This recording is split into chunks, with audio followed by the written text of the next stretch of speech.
Sports Final with you as always, and what a great night of sports we have lined up for you this evening.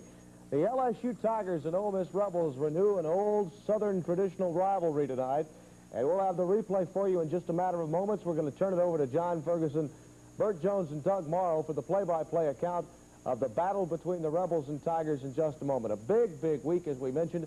It was the week that Kenny Stabler went public with his comments against Bum Phillips and the philosophy of the New Orleans Saints offensively.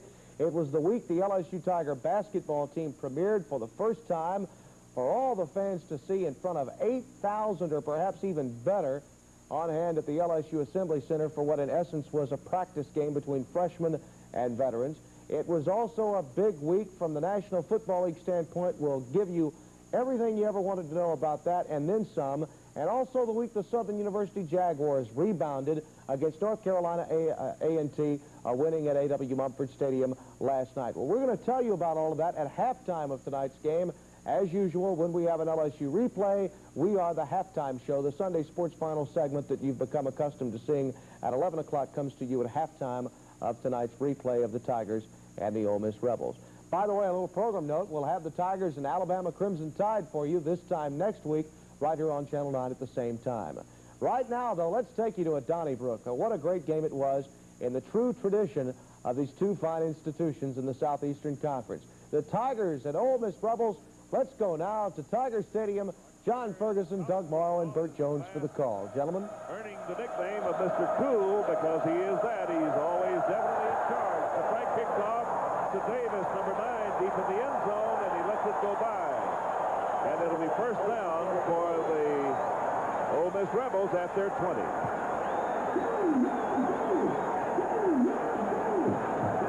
Couldn't imagine a more perfect way for Matt DeFrank to start it out. Ole Miss's offense there, and you're going to see possibly a lot of option running, and also Tim Moffitt, number 30, that split in as a great receiver. Ken Austin is the starting quarterback. It may be that Ole Miss is going to substitute and put in a youngster who can throw the ball very, very well, David McKinney. First down the Rebels at their 20 as we start the game, and that is Humphrey who's banged down shy of the 25-yard line. The Tigers defensively appear ready to play with a new nose guard and a new defensive left tackle. Here is the way the Tigers line up defensively. You see Hazard at defensive left end and Tommy Clapp at nose guard. And that's the principal change that we have in the defense. There's the secondary for the Tigers. Second down after a 2-yard gain. The Rebels are at their 22. Just beginning play. Ken Austin, number 5. Option play. He's handed it off to Humphreys, and he wades up to about the 28-yard line. Good hitting again by the Tigers, and that's Michael Brooks. We showed you his picture at the start of the telecast, and he is a tough fellow, number 94. He is a tough fellow. He's been the standout for the LSU defense throughout the year, and he's going to have a big game this week because a lot of his responsibility is going to be that option play that you see coming down the line. And LSU hasn't faced it a whole lot this year, and they're going to have to stop it today to be successful. Right is Harbor. Third down and 2 is the situation. Ole Miss at its 28. Option play again. Pitch out. Bad one. LSU's ball inside the 25.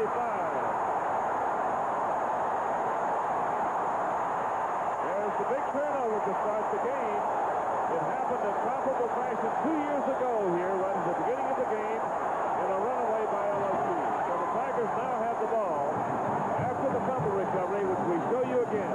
Coming down the line, you see Greg Dubrock there, Jeffrey Dell coming in, making a play. It wasn't real bad a pitch, and just a little bit of loose ball early in the game. Everybody doesn't have a handle on the ball, and nor did we, but we just had more men on the pile, I think, Doug. Gidry and Dale. Dale finally ends up with it. First down at the Ole Miss 23. A slip and a carry by Hilliard. That was pretty much the same play that LSU started off with here, the Tiger offense, and they have blocked very, very well this year. Lance Smith there at right tackle, who is the leader of that offensive group along the front line. Jeff Wickersham, who's had some problems earlier in the year with key interceptions, but number 21, Dalton Hilliard, who is the man who can make the great run at any time. Here are the Tigers at the 22-yard line now, and a pitch out comes to Dalton Hilliard, short side run.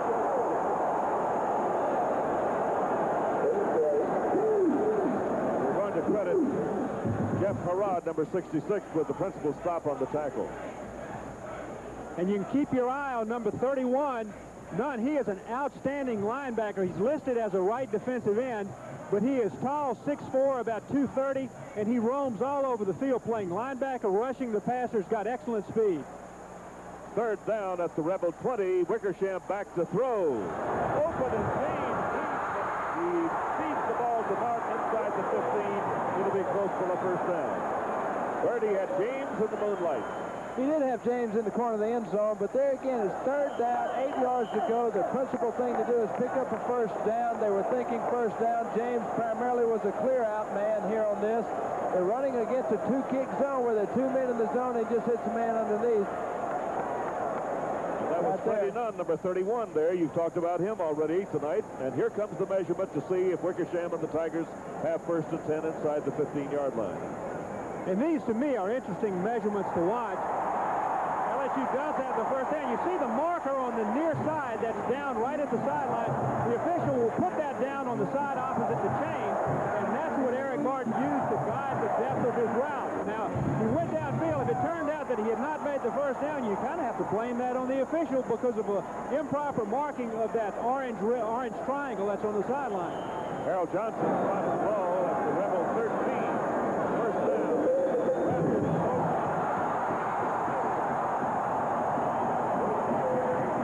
6-yard line or so. Stopped by safety man Howard Moss, number 38, and Freddie Nunn, 31. It's just a quick hitter up the middle. It's really a trap.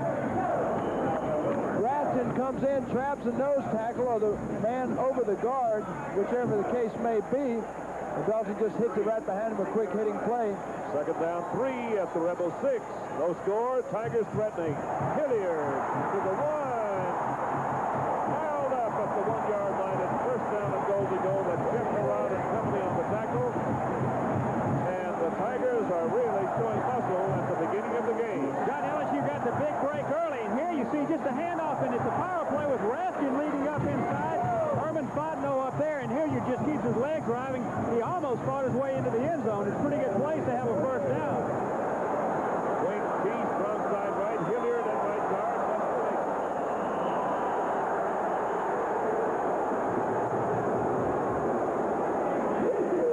In a spot like this for LSU, we've seen old pro Jimmy Taylor do that hurdling business up in the air, but this time Hilliard just was a little too far out. He was met in midair by Barry Wilburn and Benton Reed, 27 and 83.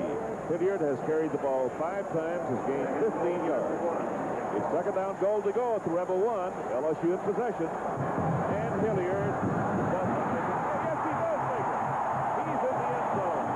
Arnsparger's happy. The Tiger fans are happy. And Hilliard has just scored a big touchdown for the LSU Tigers to put the Tigers out front by a score of 6-0. Here it is again.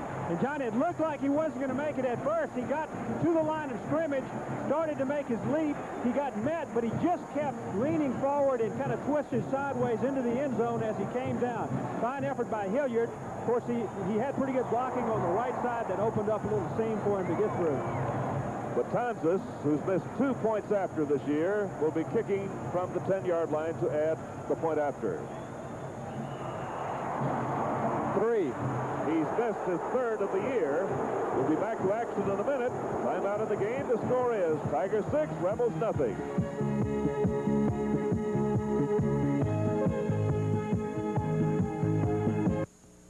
Because different foods keep best at different temperatures, this Amana No Frost refrigerator freezer has 4 separate cold controls, more than any other refrigerator. This freezer control maintains precise settings for frozen foods. Another one adjusts the main compartment temperature. And Amana even provides 2 separate controls for the fresh meat and vegetable crisper drawers. Amana refrigerator freezers, a little more costly for a lot more quality. In Denham Springs, Hoover Appliances has a big selection of high-quality Amana products at great low prices. That was Hilliard's 12th touchdown of the year. The kickoff by DeFrank goes to the end zone again, and Davis, number 9, lets it fly and bounce. And it's first down, the Rebels at their 20. Juan Betances, John, with that extra point miss, he certainly is not having a very good year. You need to follow up plays like this with that conversion. Hilliard goes to the right side, jumps up and over and twists coming down. But LSU needs to get that extra point. And Betances, Bert, I think it's kind of getting to him with the year that he's had so far.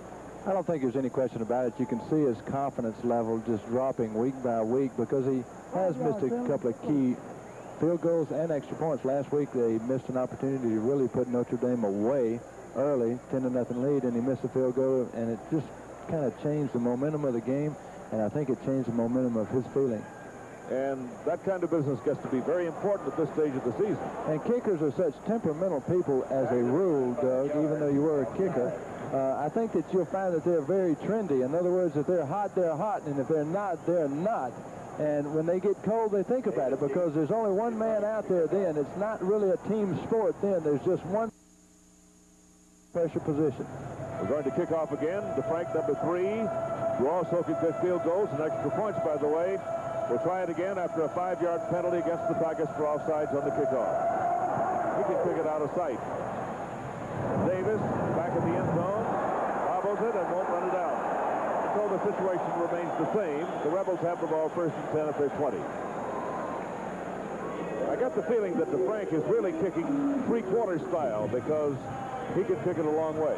He can. He's got a gifted leg. I think if there's one complaint about Matt this far into the game is that he's a little bit slow on kicking field goals and extra points. He doesn't approach the ball quite quick enough for a lot of the coaches' confidence yet, but he is a good kicker. He's developing and will be a great one, I think. You saw what the Rebels have done offensively. That's Ken Austin on the option. Arthur Humphreys, number 40, carries the ball straight ahead. Little dive play out of the split back formation, and Michael Brooks is one of those to make the stop for the LSU Tigers, who lead 6-0. And we have 10 minutes and a half to play in quarter number 1 here at Tiger Stadium. You can't watch this series, any game in this series, without thinking of things like Bert throwing the tying touchdown pass to Brad Davis down here on the south and other things. There's a bad pitch on again. There's another LSU recovery inside the 20, and Michael Brooks pops on this one as Austin throws that ball back there to Joe Mickles, and the handle is lost on it, and the Tigers have their second big opportunity here. And watch this play. Michael not only makes him make a bad pitch by coming in on Ken Austin quick, but he beats the halfback to the football while it's lying on the ground. That's amazing speed and amazing athlete right there in a linebacker position. He's as good as I've seen at this stage of anybody's career. Don't say that lightning doesn't strike in the same place more than once, because this same thing happened 2 years ago here. Gary James was chased off the field after popping off a would-be tackler in the middle of the line. Freddie Nunn and Barry Wilburn finally knock him off the field somewhere around the line of scrimmage. Bert, I tell you, you mentioned a little while ago that LSU here with Gary James taking the ball, spinning to the outside, not getting much out of it, that LSU was going to have to stop the option play. And I can't think of a better way to stop it than when Ole Miss runs it 2 times. They fumble it to the right, they fumble it to the left. LSU recovers both of those things in great position to score. There's a reverse play, and here comes Martin. They'll get him out, and he's going to get to the 15, to the 12. And he fumbles, and Harrod has recovered for the Ole Miss Rebels. Well, we want to see a replay on that one for sure, as the Tigers come right back and fumble the ball back to the Rebels, making what could be a key mistake early in the game. And here it is, John, as you see. Jeff Wickersham, watch Raji McGee come in here if you have a chance. He knocked that guy's lights out. Eric Martin, a high school halfback, shows that he has good running ability, but he forgot to hold on to the ball there. And that's Freddie Joe Nunn coming in. He didn't really strip it away. I think Eric just dropped the ball, Bert, but it's a very inopportune time to do it. LSU seems to be getting into the trend of doing that, having a chance to close it out early and not taking advantage. Now it's first down, the Rebels at their 12, and another line plunge up to about the 15-yard line, maybe a little beyond, is stopped by Burks, Chapman, and John Hazard. It'll be interesting to see how Hazard adjusts to a full game playing defensive left end. He has all of the ability, of course, and is only a sophomore. Played high school football at Jesuit High School in New Orleans. Now from the 16. He's coming down. Along 6 to go. Humphreys and Wansley are back behind Ken Austin. Pierce snaps the ball. Humphreys bangs over left guard to the 19. And as they unravel there, let's watch the last Tiger to get up, and that's going to be Carl Wilson. Good player. And LSU's done a good job of stopping this dive play. This is the first step of a triple option series out of the veer if they're going to run that.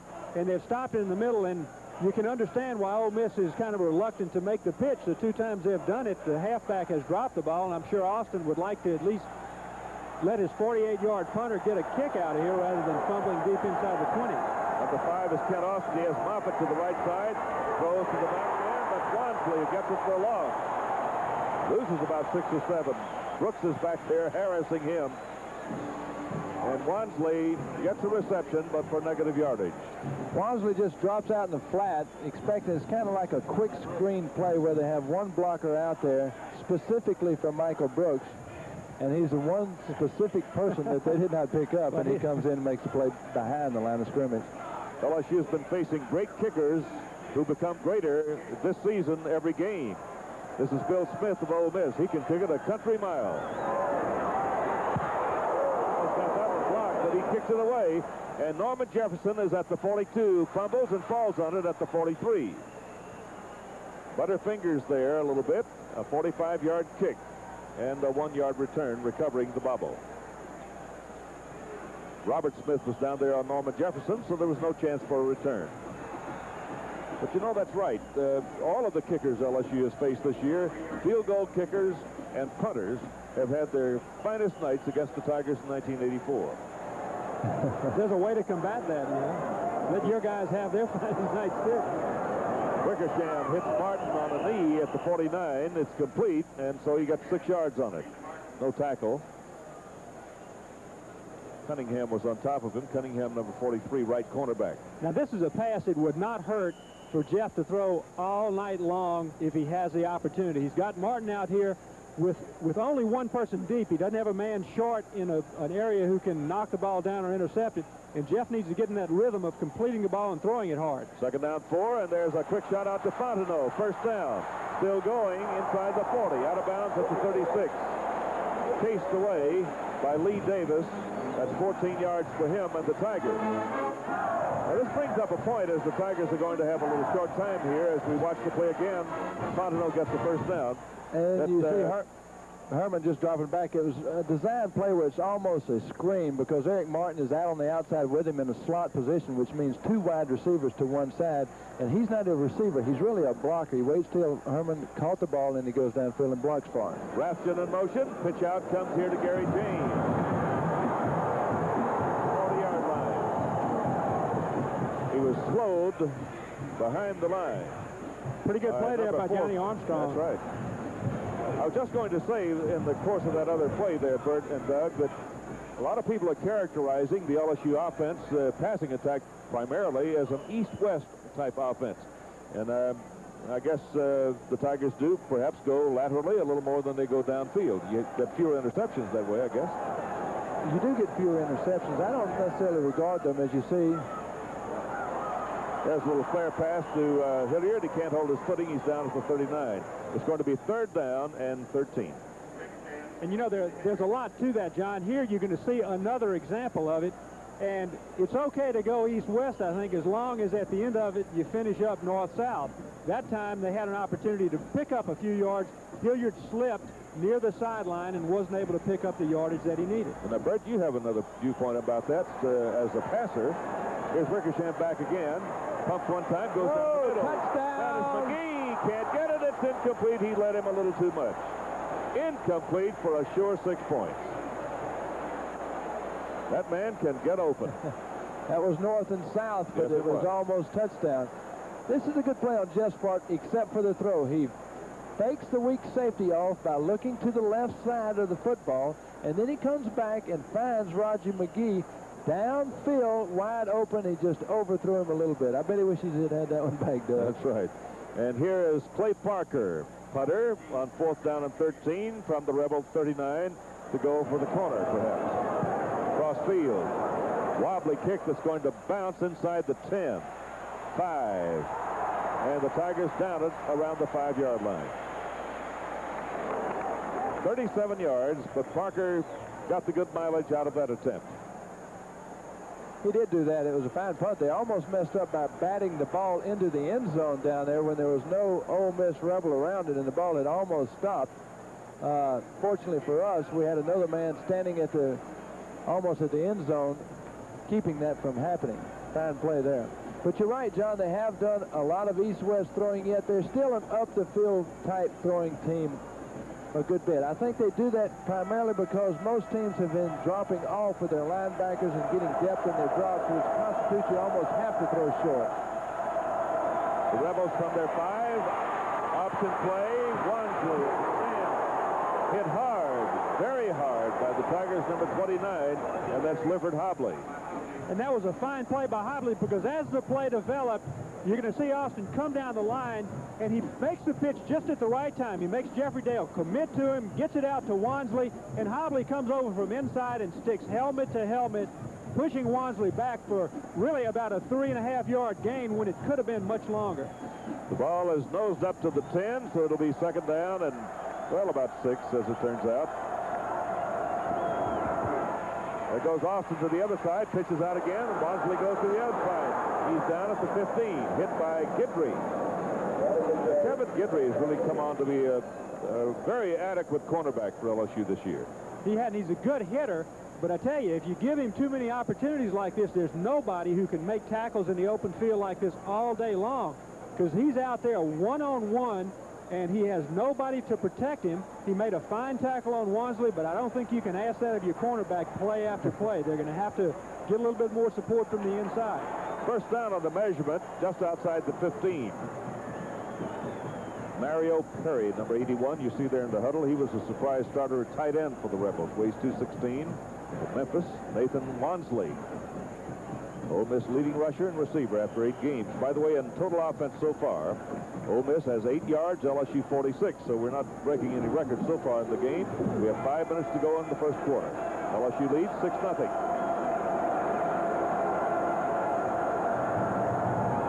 Humphreys with Chapman hanging on to the 23. Ole Miss is really trying to test LSU, John, everywhere, and they're using basically the same type of thing. They're running the ball inside with the fullback, but they're trying to run a pretty consistent option series where they're testing the Tigers all along the line. And I think that what they're trying to do is to figure out if Tommy Clapp is going to be effective play after play, and if John Hazard is going to be able to make the adjustments he needs after having been on offense for so long. It would seem they've passed the test so far. And the Tigers are playing a very, very suspect veer formation. Long pass down the way. And look out! Open is Ambrose. He's going to score, and the game all of a sudden is tied. It's a 77-yard play as Ambrose, a Louisiana boy from Monroe, recruited heavily by the Tigers and other schools and signed with Ole Miss after some preparatory work, gets behind the Tiger defender, and the game is tied up. He certainly did, and there's the play, Doug. You're talking about the corners being one-on-one outside. Not only are they one-on-one on the tackles, they're one-on-one in coverage trying to stop this option play. And similar to the play down in Florida, Norman Jefferson just kind of relaxes a little bit, lets the man get behind him, and doesn't realize that he has as good a speed as Norman does. And here is the try for point after, and it is good by Howard. And so, with 4:07 to go in the first quarter, here's your score.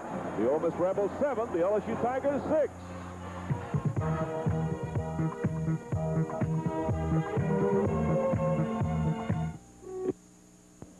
Swan Mobile Homes, with 2 locations, specializes in reconditioned, repossessed mobile homes. Swan Mobile Homes will give you a super deal on a good mobile home. For $500 down and 14.9% simple interest, you can purchase that home today. We're located at Airline Highway and LA 30, 2 miles south of Gonzales, and on Florida Boulevard in Denham Springs, right next to the Burger King. Come and see us today at Swan Mobile Homes. We want to make a super deal with you.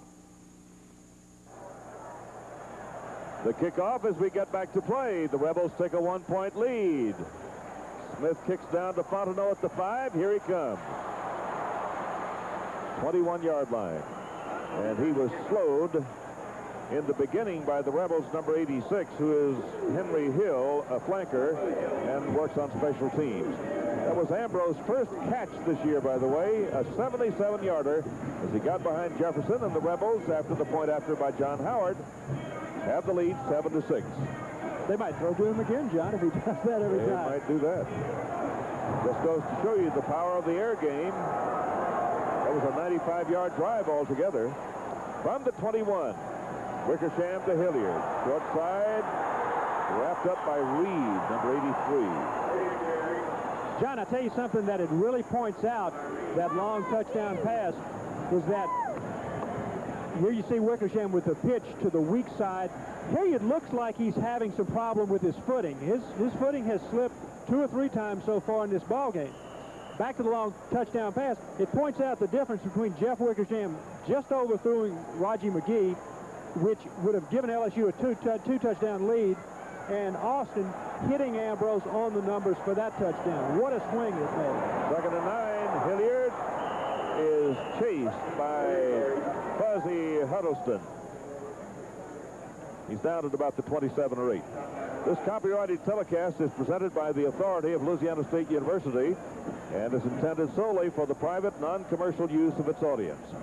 Any publication, reproduction, retransmission, or other use of the pictures, descriptions, and accounts of this game without the express written consent of Louisiana State University is prohibited. 3rd down, the Tigers are at their 28. Wickersham, quick shot out to the right. Fontenot has the first down at the 37 or 8.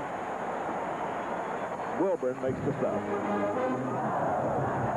John, anytime you consistently throw the ball and throw a pass pattern like this, that shows an awful lot of confidence in you quarterback, because it takes a gun to get that ball out there before those defensive cornerbacks react. And they've seen it a few times. It's not the first time they've thrown this play throughout the year. So they know that it's going to come 2 or 3 times during the game, and yet he's still able to get the ball there prior to them reacting to the ball. From the 37, none. Wraps up Hilliard, no gain.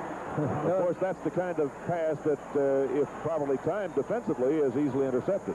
Well, when you're out there by yourself, it's typically 6 points, as we've seen that happen a couple of times against LSU. Here you see none, an awful good ball player. He's an awful rangy type individual to be an outside linebacker. In other words, he looks almost like he should almost be a defensive back. He's 6'4½", weighs 233, number 31 for Ole Miss.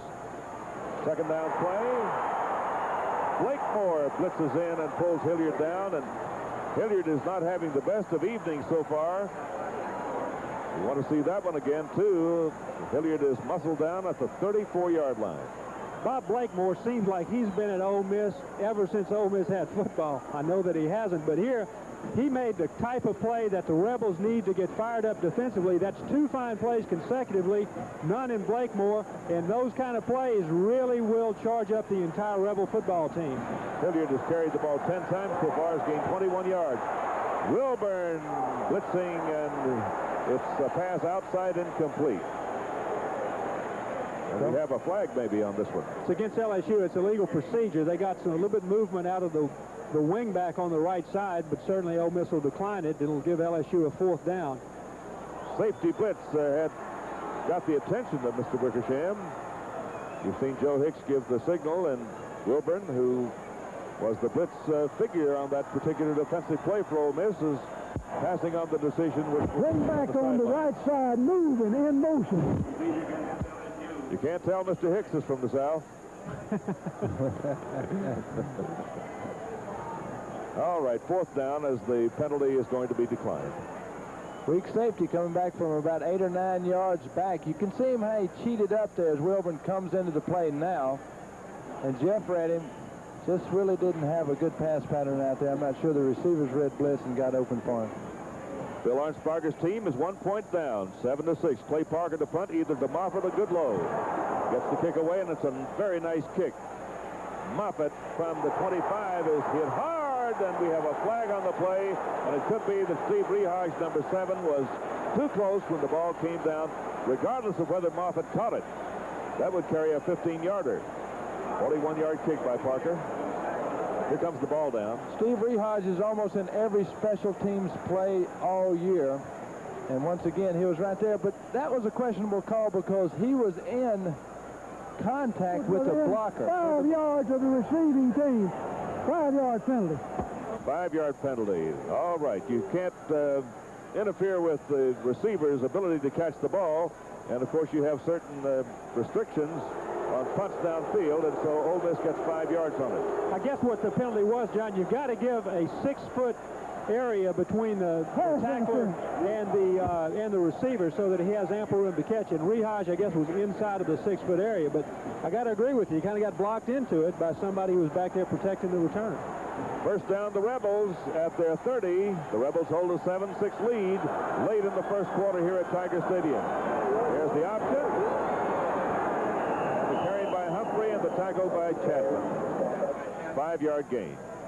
John, it'll be kind of interesting to see what type of adjustments LSU makes. Ole Miss has run that option series the entire ball game. The inside handoff that you see here, that hasn't picked them up a lot of yardage, but they've run a couple of options, and then they threw the long pass, and LSU's secondary's got to be in a quandary as to whether to come up or stay back and help. Humphrey, the ball carrier there at 2nd and 5. Here's that option to this side. Wansley with the ball. A flag. As first contact is made by Sean Burks and the polish-off tackle is completed by Lifford Hobley. We may have a clip on the play. Looks like you're going to have a penalty called on Jamie Holder. He was split out on the right side and was trying to block and ended up making contact with the back or else holding the LSU cornerback to get him out of the play. Did get him out of the play. It was effective, but I guess one of the reasons it was effective is because he had to grab him. That usually is pretty effective. Here you see the option to the right side. Austin again waits to the last second, makes Dale commit, and then makes the pitch. And you're going to see right close to the screen, you saw Kevin Guidry. He was just out of camera range because his jersey was being pulled by Jamie Holder. And that's, of course, a pretty good way to get someone away from the ball carrier. But when you do it right in front of the referee, he's going to throw that flag most of the time. Illegal use of hands and a 5-yard assessment back to the 27-yard line. It is 2nd down. 2nd down and 13, in fact. Humphrey and now Mickles are the setbacks behind Ken Austin as Bates back to throw. Or run to the left. He's going to throw. If he can. That's Clapp. Got him inside the 30-yard line. Good pursuit by the big man, number 97, and Wilson lends assistance on the tackle. That was a fine play by Tommy Clapp, running down the line, almost running down Ken Austin. He took the correct pursuit angle, knowing that he had to go upfield eventually, so he just ran to the sidelines, hoping that he could cut him off before he got there. Here come the Rebels, and we have the end of the first quarter. That's the end of the first quarter here at Tiger Stadium. Here's your score in this SEC game. Ole Miss 7, LSU 6. It's Wilson's 36th anniversary, and we're celebrating with spectacular savings throughout the store. Like 25% off our entire selection of 14-karat tricolor jewelry, 25% off all our 14 and 18-karat gold chains, 25% off a great selection of 14-karat gold earrings, and save on a brilliant assortment of diamond solitaires, like this 1/2-carat diamond, $7.95. So hurry to Wilson's 36th and make it a happy anniversary for you. During the Armstrong First Family of Floors sweepstakes and sale, you can win a family reunion vacation anywhere in the U.S. At Westside Materials, Port Allen. At the Ole Miss 45. Draw play. Humphrey. 10-yarder. Spilled by James Pearson, number 25, freshman from New Orleans. Well, Humphrey has been one of the leading receivers for this team. In past seasons, this year he's only caught 8 into the game for 30 yards, but he gets almost 10 yards here.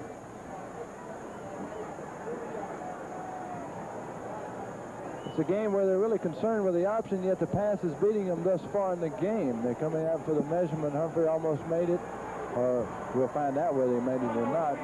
And I think that's troubling Bill right now because he had his corner slip up there on one play, and it puts him behind in the game. Not quite a first down, about the length of your finger. Now, I tell you, the things that look bad for the Tigers, at least for the time being, is that Ole Miss made two very, very critical errors with the fumbles deep in their own territory, and yet they're ahead in this ballgame. LSU has not taken advantage of those breaks, and they have given Ole Miss back the momentum that was taken away from them early in the game. We're going to have second down and just an inch or two. Robert Smith, number 34, has replaced Arthur Humphrey, who hobbled off the field, but that was a good draw play the Rebels ran. We're just a few seconds into quarter number 2, and the Rebels have a 1-point lead, 7-6. We're beginning to see, Bert, how it is that this Rebel team from Oxford, Mississippi, played Auburn and Georgia very closely. They took a lot out of them, according to George Smith, one of their assistant coaches. And here it is, a pass. Pass, Austin, way down the field. It's incomplete. That was intended for James Harbor, number 25, who's caught 16 into this game. He was covered by Hobley and by Kevin Guidry. But that was the so-called waste down. Well, I'm not sure it was a waste down, but I think it's indicative of the way Bill Arnsparger and John Simak coach defensively, is that if you ever get me once on a play like that where you catch my corner sleeping, I can almost bet you won't get me twice. And that time it was a fake run, yet they were trying to get the home run downfield, but both the corner and the weak safety were right in play. Now they'll go for the first down, I'm sure, and here's the option. Austin has the first, plus considerable yardage. He's going to be spotted down at about the Tiger 37-yard line. Ricky Chapman spills him. Bert, you called it before the game. LSU is having an awful difficult time stopping this option, and Ole Miss is running several variations. They'll pull a tackle, they'll pull a guard every now and then, they'll hand the ball off to the inside. Austin is being very successful making the right decision at the right time, and LSU really has not stuffed it very much at the line of scrimmage. First down, the Rebels at the LSU 37-yard line. This Tiger team has lost only one game into this contest, and here's a run over right guard. Little dive play by Robert Smith that gets short yardage. The Rebels have lost 4. But the Rebels look pretty strong right now. Michael Brooks makes the tackle on this carry. The ball is at the Tiger 33-yard line, and it's second down and 6 yards to go. And guess who's back in the ball game? J.R. Ambrose split out to the right side. And he can really fly. Distinctly covered out there. Let's see what Austin does with him. Austin play to the other side. Pitch out. Here comes Wansley at the 25. By the shirt tail, Hobley pulls him out of bounds at about the 18-yard line. And we have a flag on the play. We do. Ken Austin coming down the line. Michael Brooks just barely missed him there. He committed a little bit early. Now, I tell you, that's something that'll really hurt when you have someone where Michael Brooks was on that play. He's got to make contact with the quarterback and make him get rid of it, because by missing him, it made Jeffrey Dale come up and take the quarterback, which left Wansley open for the pitch. Fortunately, Ole Miss is going to be set back with a penalty here, but those type of mistakes, you know, Bill Arnsparger's got a lot of gray hair, but if he didn't, he would have some by halftime. And it's I'm kind of curious in my watching of this option play, because I felt like Bill Arnsparger, and I still do, I kind of think that he's probably going to try to knock the lights out on this quarterback, because the best way, in my opinion, to beat an option is to remove the option-or. That's why they don't run it in the NFL, because they're afraid. Illegal use of the hands, 5-yard penalty. I'll never forget, Lou Holtz came from up there, and he came down to the Jets to coach, and Joe Namath was there, and Joe didn't have very good wheels. And the first thing that he put in, John, was an option play. And I remember Joe telling me about Lou Holtz telling me to run an option play down the line in pro football. It didn't last very long while it was there. I wouldn't think. Second down 12 at the 39. Austin to the right on the run to throw. Complete. That's Perry with the ball at the 30-yard line. Michael Smith, the receiver, with Burks and Dale making the tackle. That was a fine play on Ken Austin's part, because anytime you have Michael Brooks standing right in your face and still able to throw the ball with that much velocity, you'll see Michael coming into the picture. That's a scary picture for a quarterback to have to look at, but he still gets the ball downfield and picks up a good gain for Ole Miss. I'll tell you, Ole Miss did something there that Notre Dame was successful with last week, and that is getting the tight end out into the flat behind a flanker who's run deeper down the field. LSU's had a hard time covering that. Timeout of the game called by the Rebels with 12:24 to go in the half. The score is Rebels 7, Tigers 6. It's Wilson's 36th anniversary, and we're celebrating with spectacular savings throughout the store. Like this charbroil gas grill with cart, stainless steel dual burners, redwood side shelf, and more. Sale price $117.88. And this Tuttle Model T battery-driven car by Wonder is just $21.88 after rebate. Kids can walk it, ride it, even drive it with its own battery-powered engine. So hurry to Wilson's 36th and make it a happy anniversary for you. Third down and 4, the Rebels at the Tigers' 31-yard line. Austin is back to throw. That's Joyner. And they're calling it incomplete. I don't know about that one. Of course, his back was to us, and we want to look at that one again, but Joyner had the ball. It appeared for just a second. Here it is. Ken Austin dropping back, straight drop back play. You don't see it very much from Ole Miss right now with him in there. Almost looks like he had the ball to me. Of course, I'm looking on the wrong side. Burks had the opportunity to pop the ball away from him and did. Now here is John Howard, who in field goals is 10 out of 14 to kick a 47-yarder. It's on the way and is good. So with 12:10 to go in the first half, there's a timeout on the field again, and the Rebels have taken a 10-6 lead.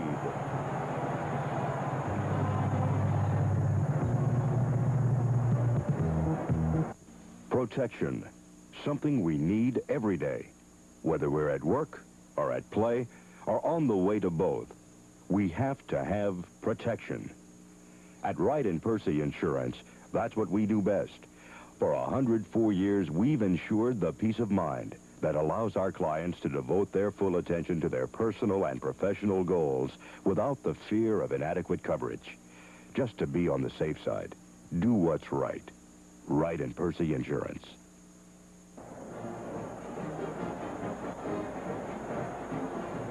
Ole Miss with really a surprising 10-6 lead. LSU came out early in the ball game, 2 quick fumble recoveries, scored a touchdown on one, and fumbled the ball right back. And since that time, Bert, it's looked like it's been all Rebels. It certainly has. They've come up with the plays. They came up with a big 77-yard touchdown pass, 2 drives, one for 95 yards. That one along in there for 3 points, and they've got the momentum now as you see the kickoff. Smith kicks the Fontenot. Good block back there. Fumble. And a fumble at the 15, but I think the whistle had blown. Fortuitous circumstance for Fontenot and the Tigers. LSU is trying to stop the reeling here. Here's Fontenot from the back, and saw a good block by Sammy Martin there. Fontenot was ruled to be down, and I believe he was when the ball popped loose. But look at the enthusiasm on Ole Miss's coverage team, and that enthusiasm is pervading the entire Ole Miss team at this point. Tigers from their 15 go to right guard with Hilliard. Short gain. Everybody in the line. There's Coach Jenkins. He was run into by Kevin Guidry in practice this week and had to go to the hospital. That must mean he was in the way, huh? I would guess. Well, Coach isn't very happy right now because his line is not controlling that line of scrimmage. It's tough enough to defend an option football team, even if you control the line of scrimmage, because they have the option. But if you don't control that line of scrimmage, they're really going to hurt you. Wickersham checking off at the line of scrimmage. It's 2nd down and 8 from the 17. He's back to throw. Long one down the way to Martin. He's there. It's too far. Out of bounds at about the 50-yard line. And over here on the right, Raji McGee was so far in the moonlight that his shadow didn't even show. Well, that was a play where they felt as if the blitz was coming. Jeff Wickersham audibilized at the line of scrimmage, I think, as you pointed out, John. And it's hard to audibilize in this stadium because the crowd is so close to the field and so loud that it really is tough. So he had one way to go because he thought the blitz was coming, and he went with it. 3rd down and 8. Wickersham again to put it in the air. On time. Here's Hilliard with it.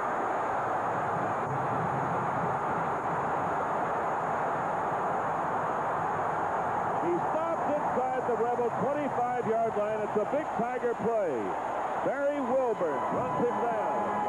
And the Tigers come up with a big 58-yarder. Wickersham to Hilliard, and here it is. And you see what good pass protection it does, because with this protection, Jeff had a chance to stand back there and wait and wait and wait, stretch that defense, and finally he found Dalton Hilliard out in the right flat. And if you're going to try to get it in the open field to anyone, that's the guy to get it to. He's got enough speed and quickness and moves. Here he drags tacklers 5, 10, 12, 15 yards after he's hit. From the 23, there's John Baptiste to the 20. Terry Williamson, nose guard, makes the stop on him at the 20-yard line. That may very well have been the break that LSU needed. They needed to get a momentum kick, and that was an awful big one, because really all it was an outlet pass that turned out to be a 58-yard pass.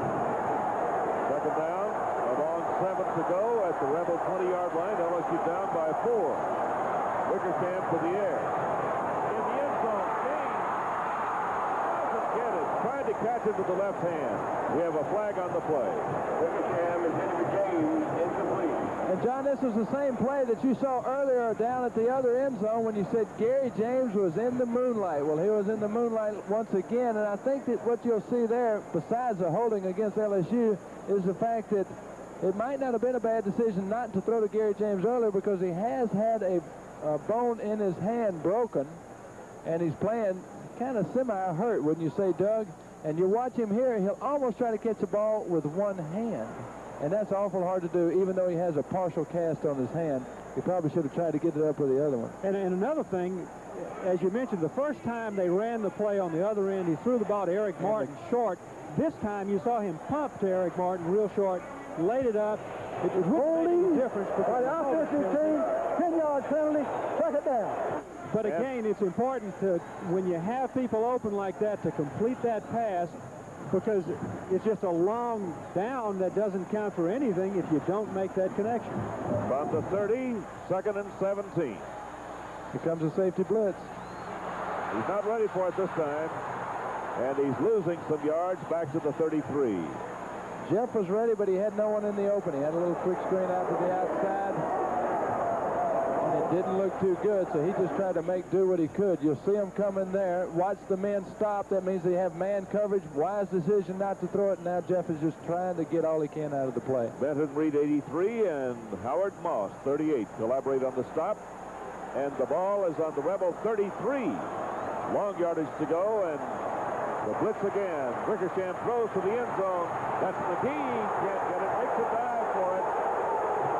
Incomplete. Coverage supplied by number 38, Howard Moss.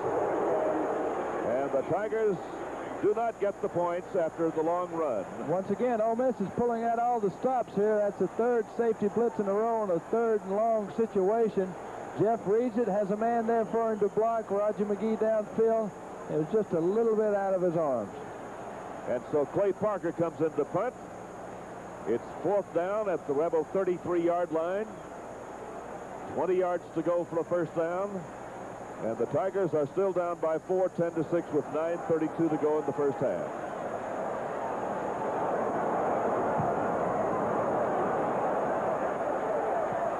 In the end zone. Now the Rebels will take the ball over at their 20-yard line. Kind of surprised the Tigers didn't try a field goal that time, man. It would have been a 50-yard field goal, but that's at the kind of the end of Batanzas' range, but he's capable of making that, and Matt DeFrank's also capable of making it. I think both of them are, but I think that there you see a tendency change in confidence level in your field goal attack. Yeah, he's also capable of missing it, so maybe that was the idea. Let's go ahead and punt it away. And get it at least to the 20 as opposed to having the ball out on the 30 to 35-yard line. Put it in simple language, Bert. Coach Arnsparger apparently didn't think he could make it. That is correct. Here's the short run as Austin hands off, and Burks and Brooks stop for the LSU Tigers. And so there's a short gain on the play up to the 24 by Robert Smith. There's the Tiger mascot. Real character, Mark Jeffers. And John, I think we really have to make note of the fact that once again LSU got the ball deep in the Rebel territory, and did not make anything out of it. Second down, 6 yards to go. The Rebels are at their 24. Austin, and a quick opening shot, is picking up a first down. Caston stops Robert Smith. And so here it is again. He got the crease there that time.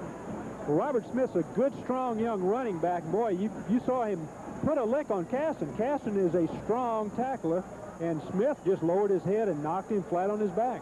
And the reason that play went there, you saw the nose tackle kind of declare. He went to one side. Maybe, you know, Tommy Clapp was not necessarily used to that play, and he went to one way, and the running back went the other. Fumble!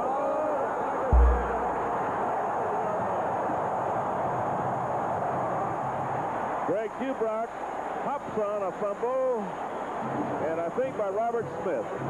Austin to Smith, and Clapp jars the ball away, and Kubrock crawls ahead, and the Tigers have another fumble recovery, this time at the Rebel 29. It was hard to tell whether Smith ever really had a good hold on the ball. It didn't look like he did.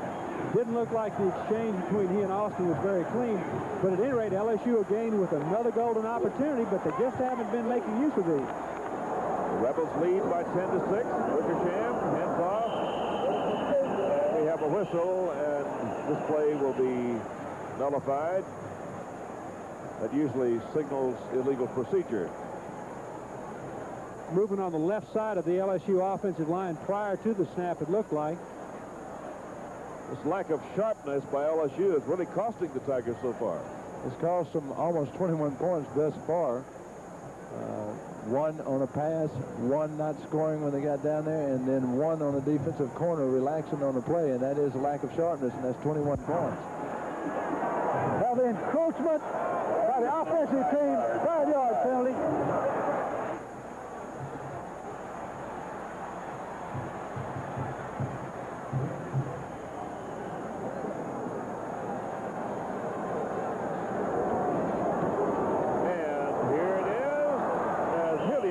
To the 30-yard line. You can hear a lot of leather popping out there in front of this tackle. The strong side linebacker, Jeff Herod, number 66. Spells that name H-E-R-R-O-D. He's a freshman from Birmingham. And this is a play, Doug, where you go up to the line of scrimmage. It's 1st and 15, and every defensive player out there is hollering, watch the screen and watch the draw. And the halfback goes, holy smoke, and here comes the strong safety once again on the blitz. Wickersham to the air.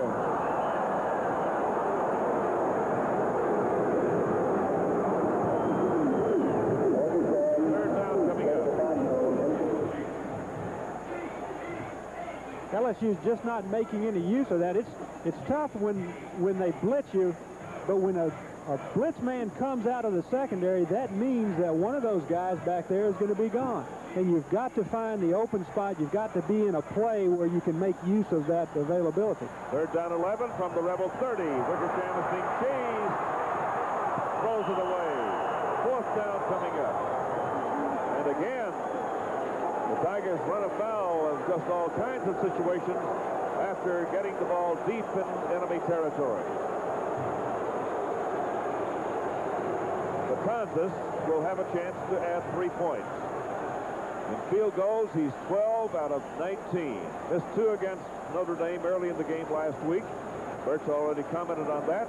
This will be a 47-yard try, the same distance of the Ole Miss kick, which was good a few moments ago.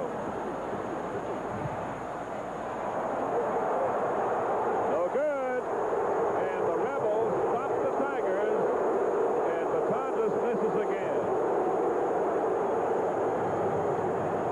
The score remains 10-6 Ole Miss. You can't miss those opportunities like that, Doug. As you said earlier, anytime you turn away the opportunity to score points, you're going to be in trouble. Just like anytime you miss an extra point, it always seems to come back and haunt you. And I know Bill Osberg is sitting there thinking the same thing. 3 scoring opportunities we've given up thus far today, and it's still 7 minutes left in the first half. Not only that, but the Tigers are moving backwards rather than forwards at all when they get the ball in good position. First and 10, the Rebels now at the 30. Austin is wrapped up by Michael Michael Brooks. So what a tremendous equalizer Michael Brooks can be. When your offense isn't moving, just get Michael back into the game, because somewhere down the line he'll make a big play. Watching Toby Casson and Michael Brooks on one side is going to be a lot of fun for a few more years.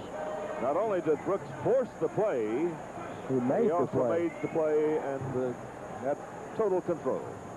Southeastern Defensive Player of the Week twice this year, as you see. Second down from the 25. 15 to go for the of a 4-point lead. Austin. A reception by the tight end, Mario Perry, but for short yardage. Didn't amount to anything at all. Well, that's okay. Here, Austin is rolling, and Ole Miss is rolling every now and then to try to get him better protection. This is the same play they threw a little bit earlier, but they threw it earlier for about 15 to 18 yards. This time a very short gain, and I feel quite certain LSU is going to let them have the 2- and 3-yard pass. They've got 3rd and 11. What's important now is for LSU to hold the Rebels, to get the ball back, and to do something with it. 3rd down and 11. Holder is wide to the left and moving down the field. Pass goes the other way. Incomplete to Tim Moffitt. 4th down. Well, the LSU defensive team did its work. You really have to say that.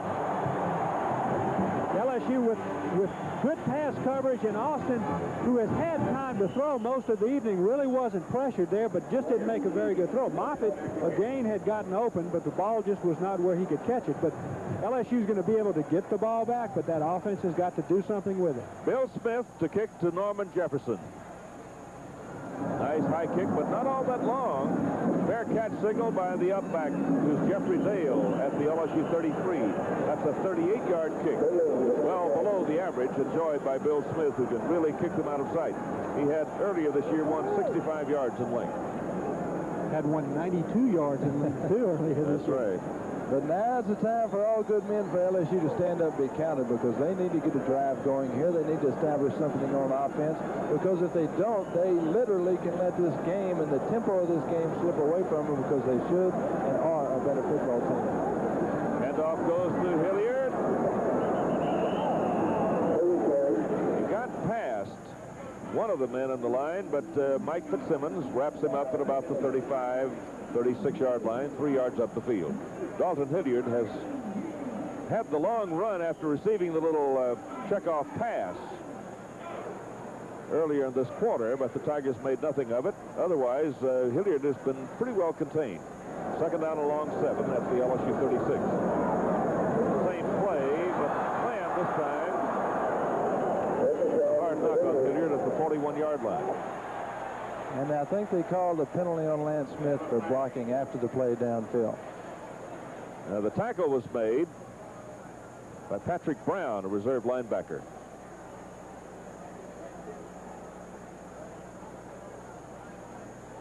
As you watch them discussing the play on the sidelines, what is the reason for this flag? And you know what is going to happen also, I would think, is that since the whistle had blown, the play was over, LSU's going to get penalized, but they're going to have that down cost them anyway, so it's not like they're going to get a down over. Yeah, and you'll see the referee, Joe Hicks, put his hands behind his head, which will indicate what Doug was just talking about, the loss of a down after the penalty. Football foul, personal foul, it'll be 3rd down. Well, he didn't do it. He just told us about it. 3rd down from the 26-yard line. The Tigers need to go to their 43. Wickersham on 3rd and 17 to throw. Got it to Rafton at the 27. He was trying to look for Raji McGee, the deep threat of the LSU Tigers. Wickersham just couldn't get the ball to him, and Everett Flakes makes the tackle of the receiver, Rafton. And once again, one of the safeties, this time the strong safety, came again on 3rd and long. They left the tight end to account for him and blocked him, but what that does, it takes one man out of your pass pattern and makes him a blocker. Clay Parker is going to punt. We have 2 men up the field. one of whom is Tim Moffitt to receive for Ole Miss. And a nice kick. Very nice kick. That's Goodlow from the 25. Looking for room, won't get it. Oh, is he hit by Steve Rehage. And Rehage comes out the worst for the wear, as Goodlow took a glancing blow, but it was a hard hit for Rehage. 47 yards on the punt and a -4 return. And little Steve is really doing his best to show his strength. Timeout in the game. Score: Ole Miss 10, LSU 6.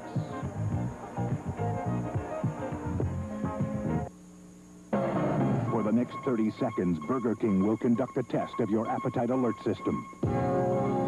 Right now, Burger King restaurants in your area are offering the King Combo.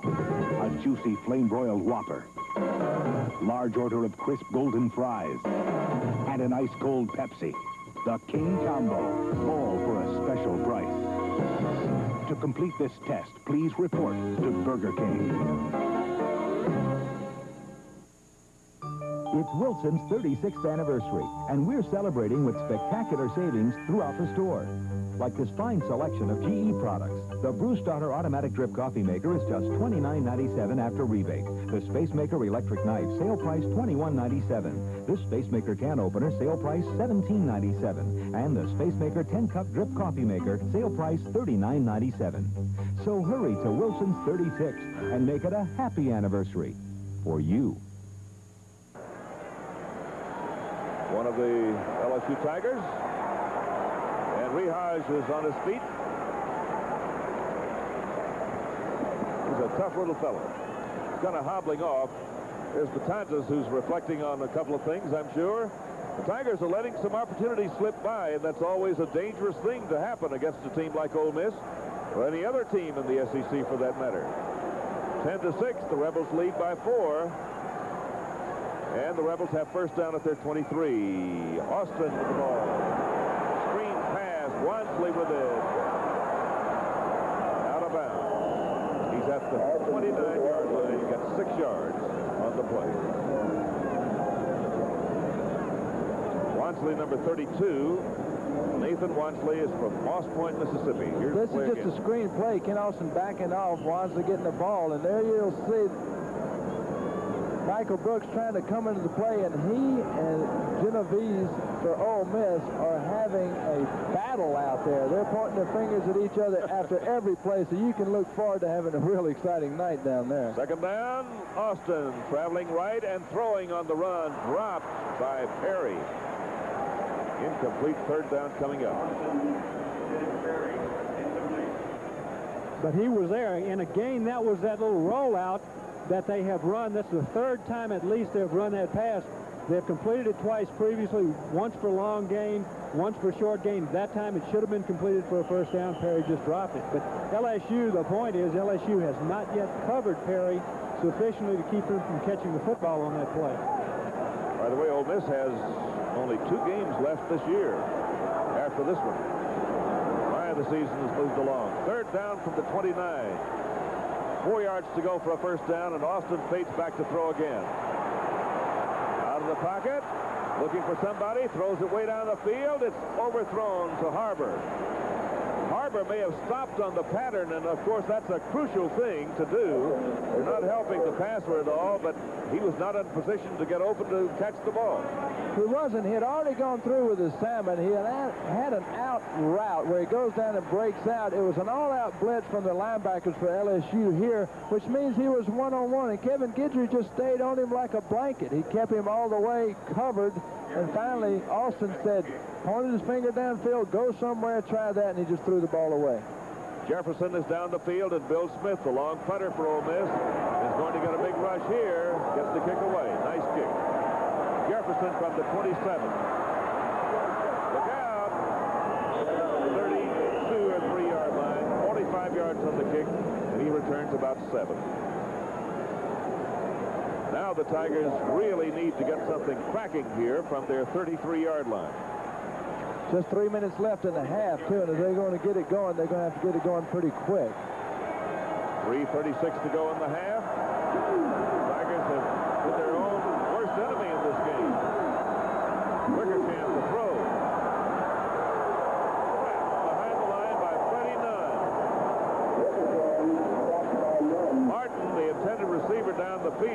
double covered. And so Wickersham's slight delay in getting the pass away gave plenty of time for Freddie Nunn to come in and make the sack. Well, that was a blitz by Freddie Joe Nunn there. It wasn't anything to do with Jeff Wickersham hardly, because he felt him coming out of the corner of his eye, and that's just almost kamikaze position if you put yourself in that position to throw the ball with him staring at you like that. Not only do you not have an opportunity to get the ball to the man, but you don't have an opportunity to save yourself. Down to 25, there's a little flare back the other way to Rathjen. Up at 29. That's only 4 yards on it. Stopped by Huddleston.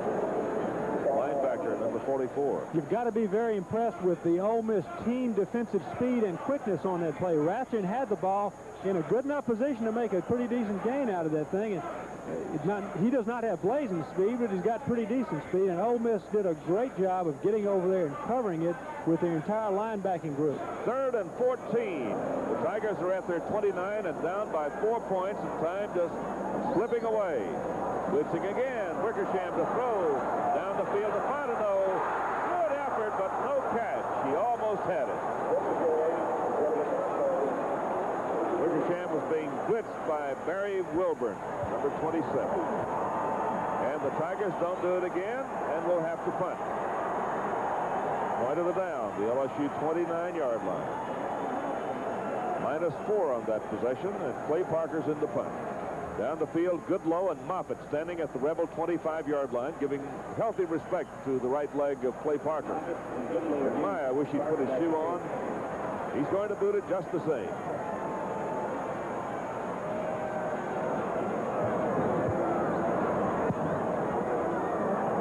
Goes badly off the arch of his foot and takes a reverse bounce and is touched back around the 41-yard line. Not a great one, 30 yards. Not even a good one. The Rebels have 1st down and 10 to go at their 41-yard line. Great field position. And with 1:55 to go in the half, the Rebels now can sort of pump things up. You really think that punt would have gone further if he had a shoe on? I don't think there's a question about it. Whatever the case is, Ole Miss is in very good field position to go ahead and try to move the ball down there and get 6 points. The Rebels lead by 4. Austin is back to throw, has a man up the middle, and that's Pickles. Stopped by Dubrock at the 46. 2nd down, 5. And they're not waiting on anything. They're in a 2-minute hurry-up situation. No huddle up to the line of scrimmage, waiting for the ball to get in play. And the snap is off. Austin again.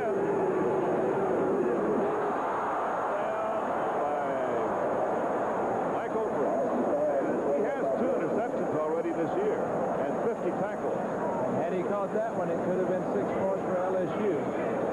But that's the kind of play that you've got to make when you're down in a game like this and you get that opportunity. You just can't let it slip by. And boy, he let it slip by because he had clear sailing with the speed to take it into the end zone. After he intercepts, as he's done on 2 occasions, I mentioned, he lumbers heavily down the field like one of those big lumber trains traveling fast through Simsboro, Louisiana. 3rd down and 5 at the 46. And Austin to throw again. Complete. And Pickles has it, but out of bounds, shy of a 1st down. And Michael Brooks was almost in position for another interception. And this time, I bet he wouldn't have missed it. He probably would have gone all the way. It was a good play by Ken Austin. He threw it right in the right place. Tough play. Got to throw it all the way to the sidelines. And boom.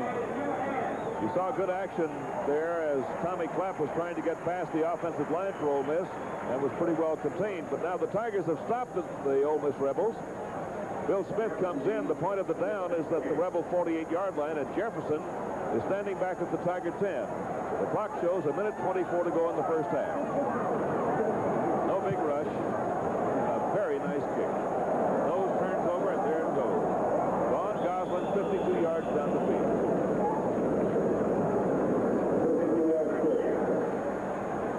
Awful pretty punt, but I'm sure Billy Brewer would have loved to have that thing stopped somewhere inside the 20-yard line. It helps the punter's average, but it sure hurts your defensive team because it enables the offense to come out to the 20, have an opportunity with not good field position, but just not being backed up and trying to move the ball down for a score.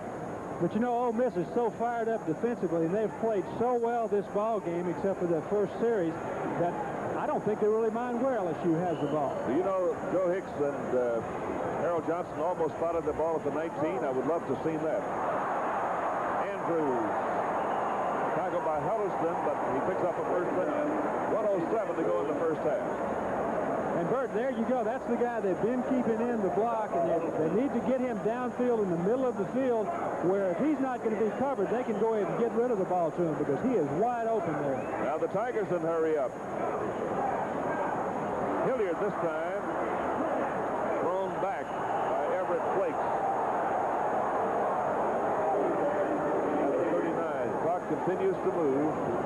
No, it stopped at 56 seconds. Now the clock stopping, that's a gift because they got him inside. They did that. And Wickersham back, goes, and that's caught by James. He might have wondered what happened.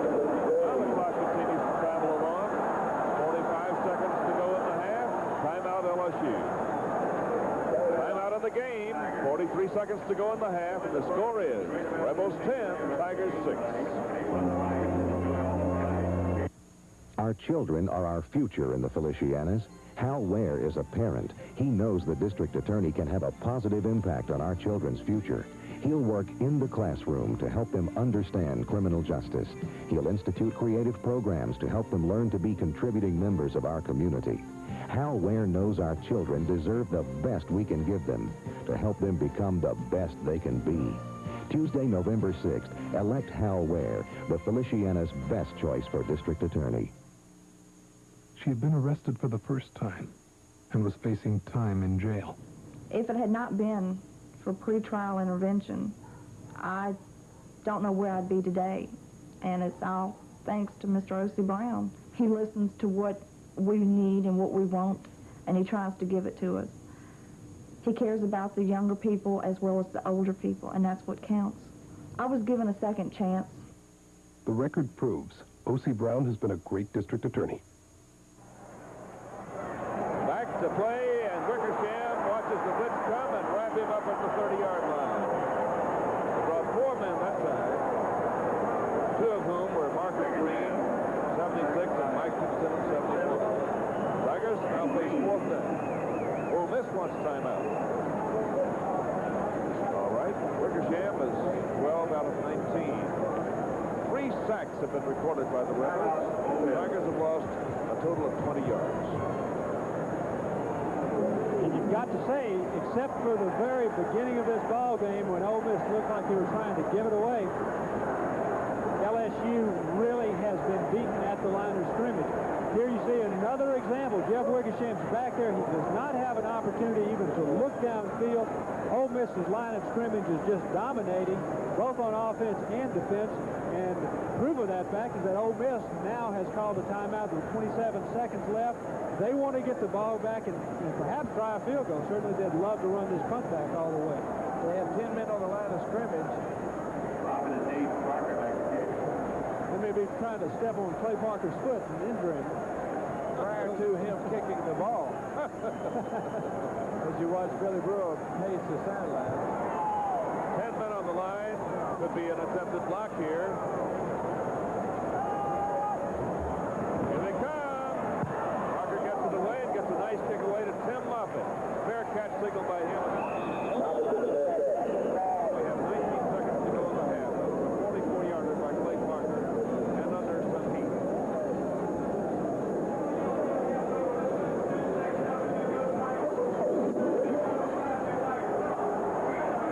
Clay Parker did an awful fine job getting rid of the ball there. You see a step and a half and it's gone.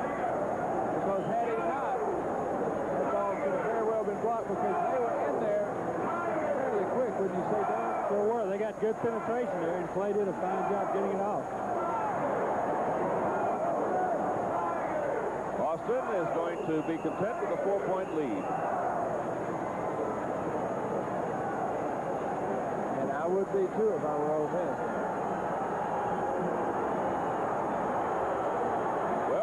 Rebels are going to the dressing room with intense happiness and fanfare, and the Tigers are going to the dressing room at the north end of the stadium under some question, as the Tigers have been whipped at the line of scrimmage, and the Rebels have tried to give a lot of the game to the Tigers early in the contest, but LSU just didn't seem to want to take advantage of any scoring opportunity. As a result, the Rebels lead by 4. We certainly do, and we've had probably 3 touchdowns that we gave away for the first half. And anytime you give up 21 points almost, it's hard to recapture. Well, the score is the Rebels 10 and the Tigers 6, and it's been a surprise so far, but 30 minutes of big action remain, and we'll be back with that in about 20 minutes. And in the meantime, we have a sparkling halftime show for you, and we'll be back with that in just a moment or two.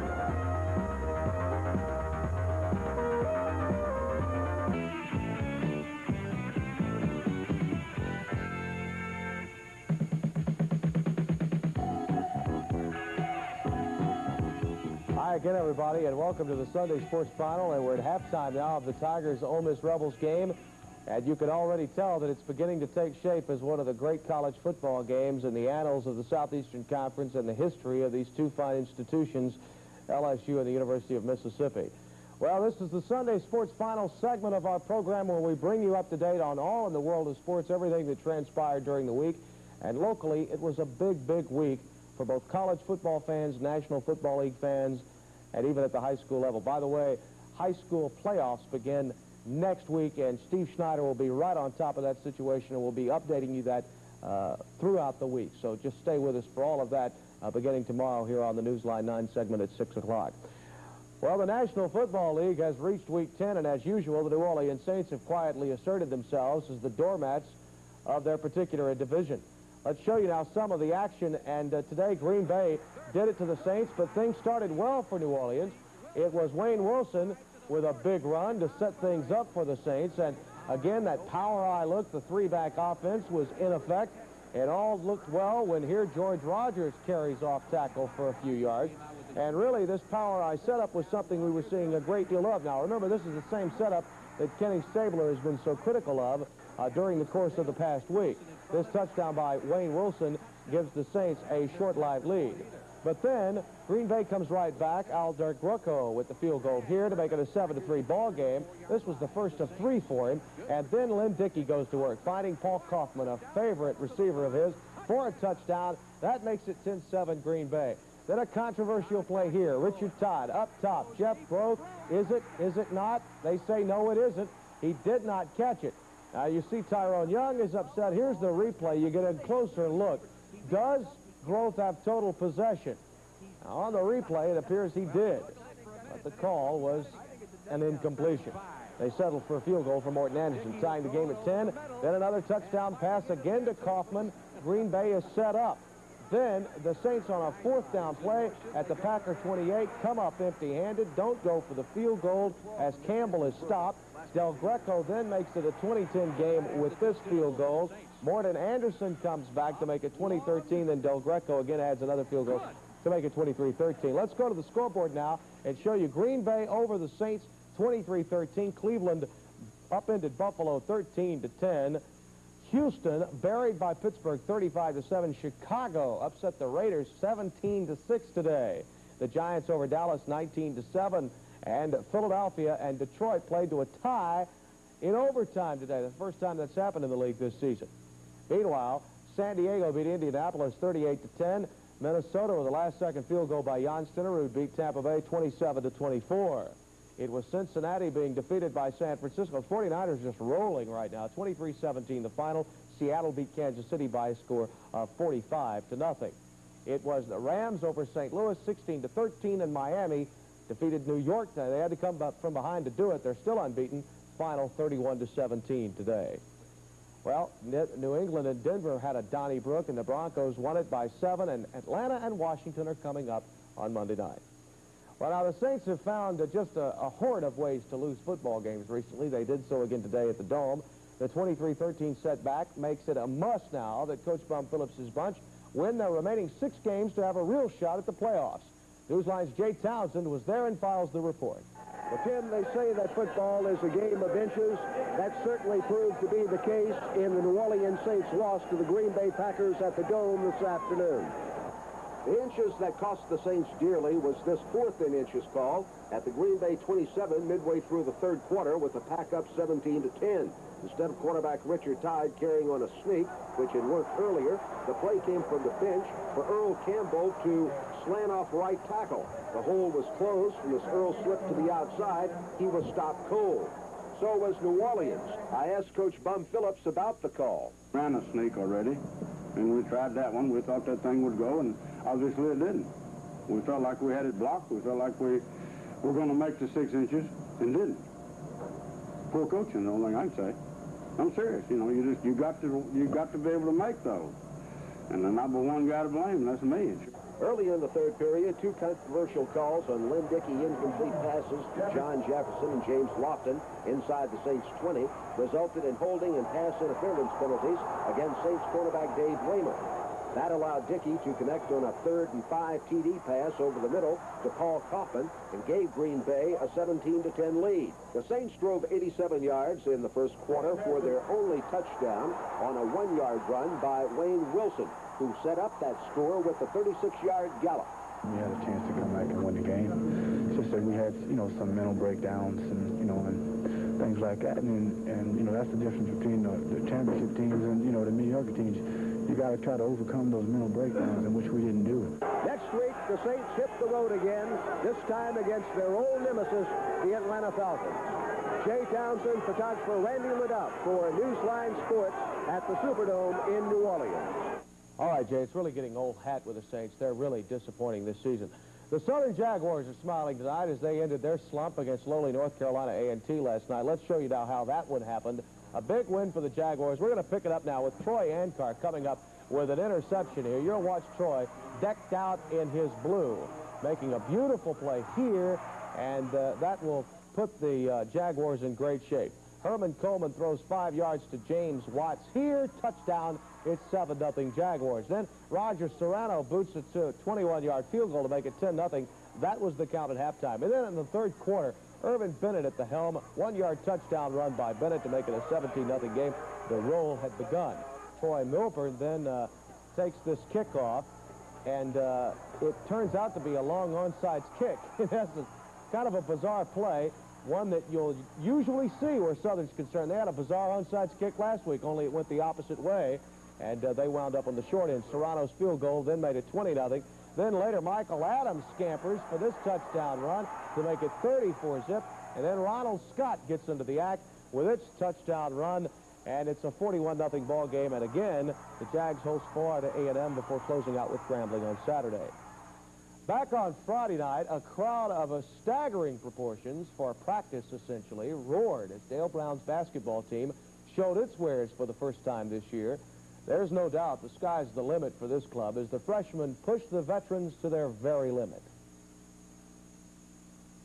A crowd of better than 7,000 were on hand at the Assembly Center to take a good long look at what is going to be one of the most explosive teams in the country this year, the 1984-85 LSU Tiger basketball team. Well, these are nice numbers, Nikita. 26 points, 10 rebounds. You got off to a great start tonight, and if there's one thing that I noticed about most of the other guys is that they were a little bit tentative early. They were a little over anxious maybe, but you weren't. I mean, you went out and got to the job real quickly tonight. Yes, I just tried to come out and just play hard. That's my game, hustling and getting offensive rebounds and getting defensive rebounds. So I just tried to come out and play hard. I don't think the other players were maybe tense or nothing like that. They just, I guess, I just came out, to a good start. The whole look is so far different from a year ago and even 2 years ago that I wonder what you, as the veteran, as the old warhorse, thinks about this team versus and what it means to you, because your role has definitely got to change because of the talent on that floor right now. How do you see your role with this club? Well, I see my role as a leader, somebody that has to pick up the young players when they get frustrated or have a bad practice. So I don't want to say a father figure because I am the old war horse, but I just have to keep everybody straight, Jerry, I, and Derek.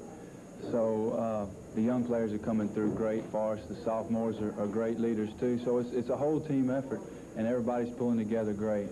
John, how did it feel, first of all, playing before that crowd? Because they loved you from the start, and I sense that you were really growing to love them as the game wore on. Well, it felt pretty good for me to come in and play a big game like this with a big crowd like this. You know, I'm not used to a big crowd like that. Yeah.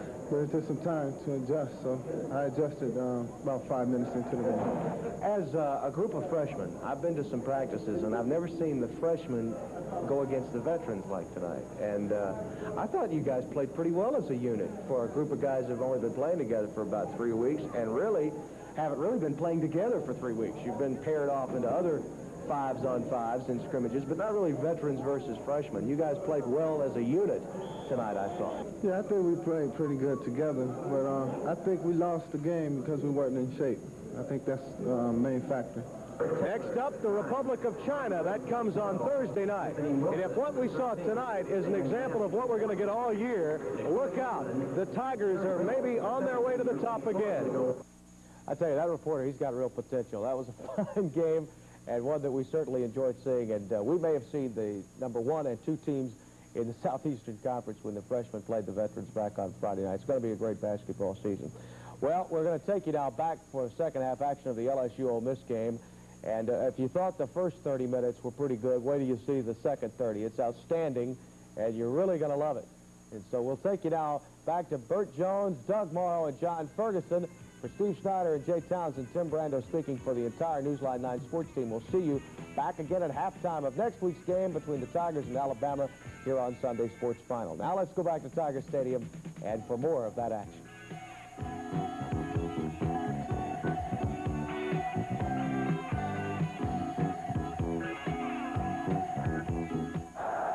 By the Rebels. And we start the second half. Kickoff by Smith to Fontenot. There's no run out. Temperature about 55 degrees. Light wind from the south. So weather conditions are just about ideal for this game. And the Tigers are hoping to find the formula here to start the second half, to get their activity moving in a positive direction. I bet Coach Orangebarger would like one of the fans to come down right now and tell him what he needs to do to get the Tigers back in this game. It's pretty hard to have only 1 turnover and the other team to have 3, and you still be behind. Here is a run up the middle by Hilliard, and a 2-yard gain.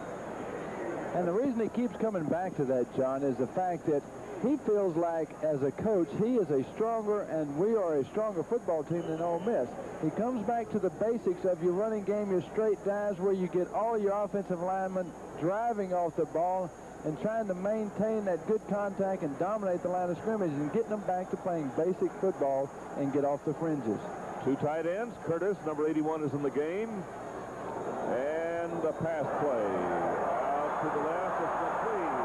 First down.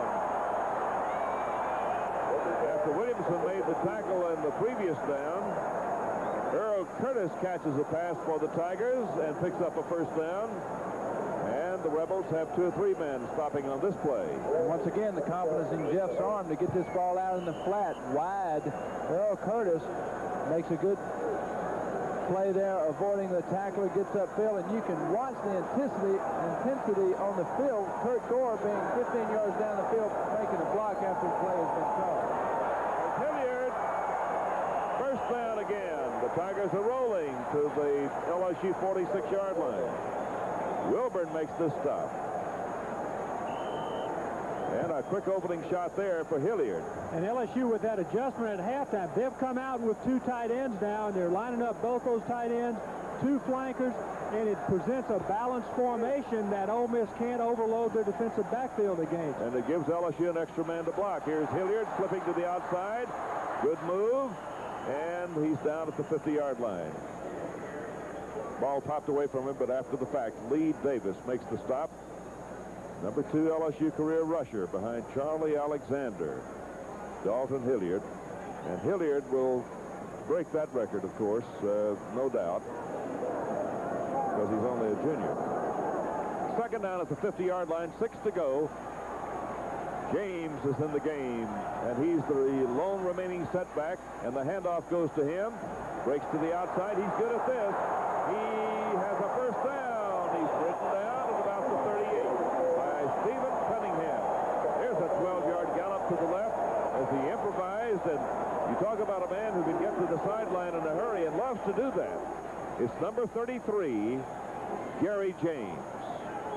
LSU's come out, obviously, a little better prepared to play tough in the line of scrimmage than they ended up the first half. But, John, it's very important from their standpoint that they convert this drive into some points, that they get up closer to Ole Miss.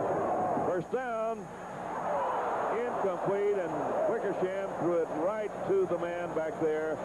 And a cornerback back there who really had the ball, that was Jonathan Shelley, number 39.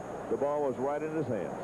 Jeff is just taken inside, throws a little bit early, or Eric Martin was a little bit late coming in on his break. It's a hard play to read to find fault or who is at fault, but whatever the case may be, the cornerback had an opportunity to run the other way for 6 points. That's correct. So, second down and 10 at the 38 in Ole Miss territory. The Tigers have the ball down by 4. Wickersham throws, and that's Andrews who can't get it. Coverage by Cunningham. Number 43. Is that 42? That's going to be Flakes.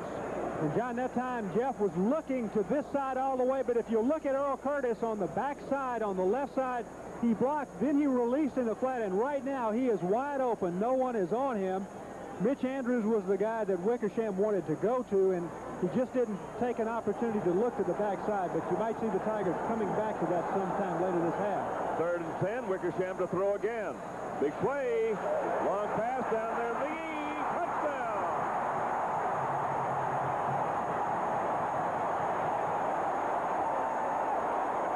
McGee, who's been open all night, finally gets the ball, and it is a touchdown for the Tigers, and now the purple and gold will go ahead by 12 to 10.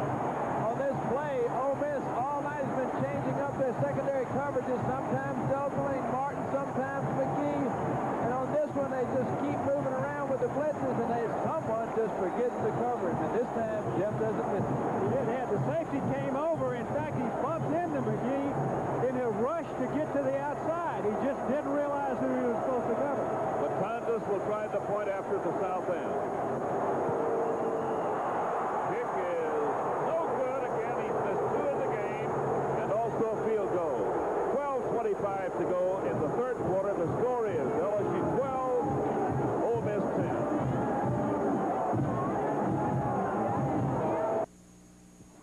So you don't think it's a personality contest? The type of job he does is what people should be looking at as opposed to his personality. His record speaks for itself. I think, too, it's all right if you don't personally care for a candidate, because that's not really what counts. What counts is the job that he does for you. When you study the record of O.C. Brown, you'll see that he's by far the best qualified man to do the job and serve this parish. O.C. Brown has been a great district attorney. Traditionally, at this time of year, most automobile dealers are trying to sell the remaining 84 models. They'll even hold out on their 85s, forcing you into buying the leftover 84s. What can you expect from Militaro Buick? Just the largest selection of new 85 Buicks ever. Over 400. That can't be matched by any other dealer in this area, Buick or otherwise. With this many 85s to choose from, you really will get a year-end deal now, today, only at Militaro. I'm David Orrick, your RCA man, and I'm headed for Indiana Jones country with my new RCA Small Wonder TV camera. Weighs just 25 ounces, slips over your wrist, has a built-in zoom for close-up of tigers and a built-in mic for roaring lions. And I don't wait for film processing. What I shoot today, I play tonight on my own TV. See RCA's Small Wonder today. Buy yourself a piece of the future. Get $100 back when you buy RCA Small Wonder at Diversified Video. The Tigers take the lead, 12 to 10. A 38-yard pass play, Wickersham to McGee. And Frank kicks off short to the 16. And a yardage return by Andre Rogers. And the Tigers, while taking the lead by a score of 12-10, are looking sharp coming out in the third quarter. And here you see Juan Batanzas, and he's the fellow we've talked about a little bit. Boy, is he in a slump. He misses this again to the left. Early in the season, he missed to the right, and you can see the reaction. And, boy, that's tough. He sure is missing, and it's really affecting him. From the 17. I was going to say, Doug, as you started that commentary about Batanzas, that even though the Tigers have the lead, a picture is worth 1,000 words. It sure is, and you really feel badly for him because he is a fine kicker, but he's not a fine kicker right now, and it really is affecting him, and you hate to see a young man let that get to him so much. He's just got to look forward, forget about the past. That's right, and he's apt to be the field goal kicker of record for all time for LSU. Here is Austin running the option, ran into his own man at the 35-yard line. 13 yards up the field and a first down for Ole Miss. The Tigers were covering other people, and Austin still had the ball. That's the problem with the option. Quite often you'll have the people, Greg Dubrock goes down for the dive when possibly it was his assignment to go for the quarterback because there was no one there to cover Ken Austin. Ran up the back of James Harbor, number 25. Ken Austin, into this game, had completed 133 passes out of 228 thrown. And will try another one. First down. Oh, he threw it away.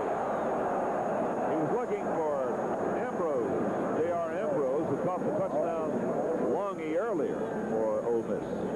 Out of Neville High School from Monroe, Louisiana.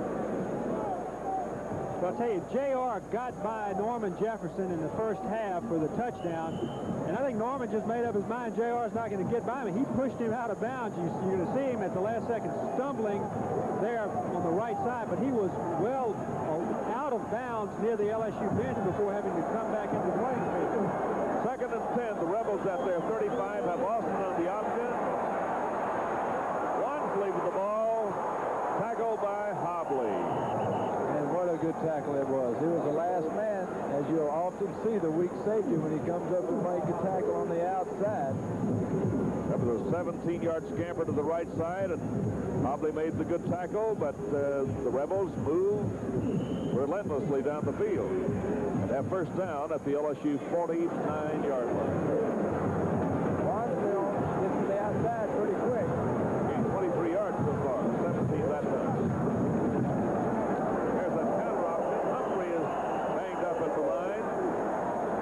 Hazard, who stayed at home and had help from Tommy Clapp right in the middle.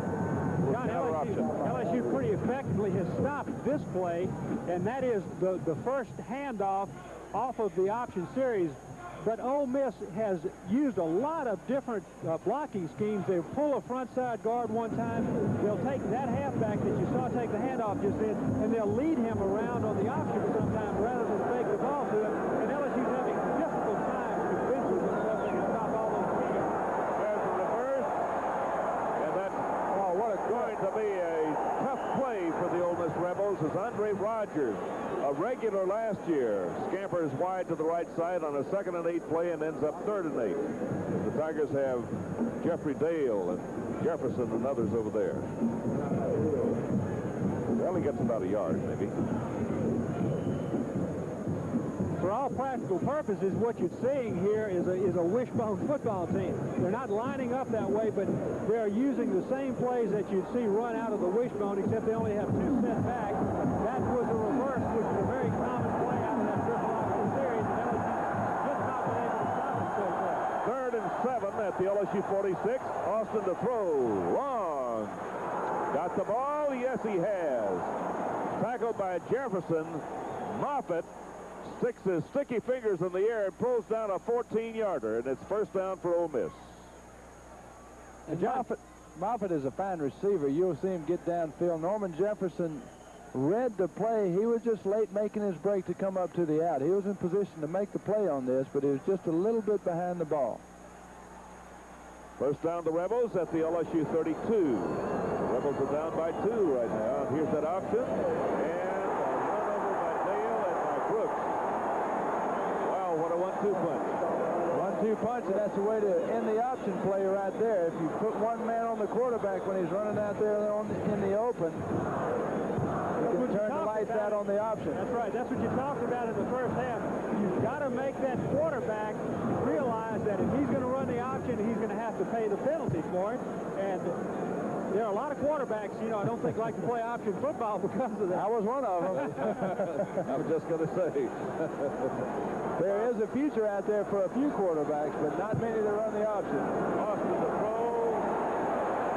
Chased out of the pocket by Wilson. And Osborne, and he runs across the field and gets nothing.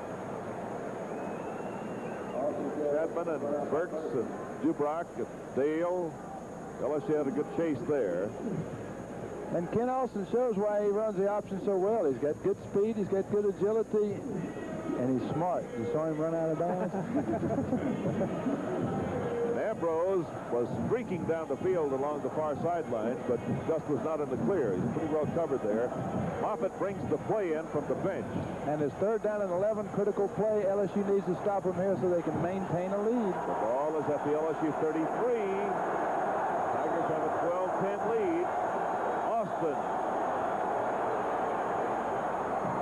One play is bumped off the field by Jefferson after completing the pass at the 28. Not a first down, it's 4th down, and that will bring up Brett Brewer to try a field goal. And Norman Jefferson on this play does an extremely good job of showing you how to tackle, or at least hit. He didn't wrap his arms around him, but he did deliver a fine blow and knocked him right out of bounds there and did not allow the first down to happen. Now this is going to be Howard with Brewer holding. A 45-yarder is on its way. He missed it. A good distance for Howard, but he didn't get all of his leg into that one, and so it can happen on both sides of the line of scrimmage. And the Tigers hold the Rebels after a good Rebel drive, and it's first down, the Tigers going the other way. And you can bet that Juan Batanzas breathed a sigh of relief when that field goal missed. His 2 extra points, if that field goal had been good, would be the reason that Ole Miss would have been in the lead. So I guess he feels that it's all starting to equal out, but certainly he needs to get back on track and make a few kicks. Rafton is moving around back there, and here's Hilliard looking for that crease again. Gets a couple of yards from the 28 to the 30. Benton Reed makes the tackle. Benton Reed's a young fellow who was a great tight end and a tremendous prospect in high school at Woodlawn High School here in Baton Rouge. He was sought after by Alabama, Ole Miss, LSU, and decided to go up to Ole Miss to be a tight end. And I talked to Ben when he was on defensive tackle. Pretty good, but he doesn't get to catch too many passes there. 2nd and 8 at the 30. Wickersham. Intercepted? No, he dropped it. Pass went through the hands of Eric Martin. Almost intercepted by Stephen Cunningham. 77,619 people in this stadium today, John. Another big night for LSU football. The Tigers have been in the top 10 in total attendance figures way back in the 50s. Every year, number 6 in the country last year. Weak safety blitz. Wickersham looking for Fontenot. No, he checks off and throws a pass to left that's almost intercepted by number 42, Everett Flakes, reserve strong safety. 4th down coming up. And they have such a strong tendency, they being Ole Miss, of having a weak safety or a strong safety blitz on 3rd and long, that I believe I would just maintain maximum protection, send my 2 outside receivers down there and run something man-on-man on those cornerbacks, which they did on that one occasion, but they just didn't get open. Parker to punt. High snap, but he gets it away. Good kick. He's having a good night. Here's Goodlow. Out of bounds at the 47 on the other end of the field. That's a 42-yarder. And Chris Cruz down there to make sure that he didn't bring it back at all. Chris has been a very valuable member of the special teams. I don't know why guys like to play on special teams. Bert, you were one of those guys that always begged to go down on the kickoff. I always wanted to center and go down on punts. I felt like I probably could have done that pretty well. What do you think, Dad? Center or go down on punts? Neither one. From the 27, Austin has handed the ball off, and we have a flag thrown out there by somebody, I think by Harold Johnson, the umpire, as Burks wraps up the ball carrier, Robert Smith, number 34. Legal use of hands in the offense by Ole Miss. That'll be 5 if the Tigers take it. Hobley says we will, and Mr. Hicks gets ready to step off 5. He stepped off 2 or 3 6-yarders tonight, and let's see what he does with this one. Illegal use of the hands, offense, 5-yard penalty. Thank you, Joe. Must have heard you, John. From the 23. Joe Hicks is one of the fine college football officials in the country, of course, and is just an excellent gentleman. First down from the 23. And now, 15 to go, and Austin will take to the air. Well, this is passing more in this game. Complete. Moffitt is a first-rate receiver. He is that, but had he known Norman Jefferson had slipped down on that play, he might have, instead of running out of bounds, turned around and gone downfield. Ken Austin dropping back, having a good night, both with the option and with the pass. Gets out there. You see Norman Jefferson getting up, but he had slipped down, and I think if Moffitt had known that, he probably would have tried to advance the ball and get a few more yards. We're saying that he got 15 yards, Bert. Will the measurement will take place, and let's see how accurate we are.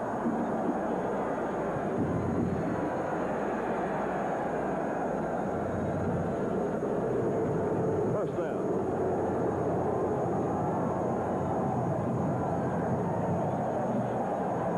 First and 15, and the Rebels take to the air and pick up the necessary yardage. That's a good basic pattern that they've been pretty successful on. One of the reasons is because Austin is throwing the ball pretty well tonight. 11 of 18. And Tim Moffitt is a guy who hangs on to the ball when it gets near him. He really catches the ball well and leaps very high. Here's Austin to throw again. Up the middle, and that's Joe Mickles down at the 45-yard line by Sean Burks.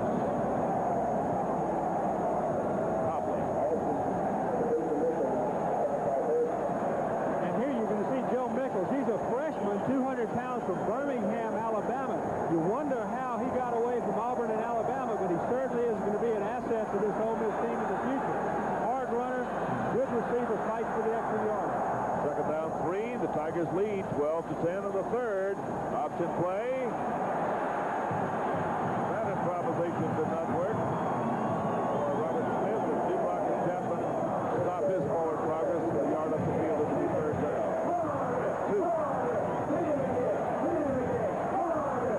Robert Smith, John, is another one of the freshman running backs from West Point, Mississippi. And he's had some excellent games earlier this year. Most of these young freshman running backs for Ole Miss are very strong, durable runners, and they fight for that extra yardage. And once they get a little bit of experience, they're going to really be tough to stop. Here goes Austin, pitching out, and that's Nichols. Dale has him, and Guidry. But he pulls ahead and maybe gets the first down.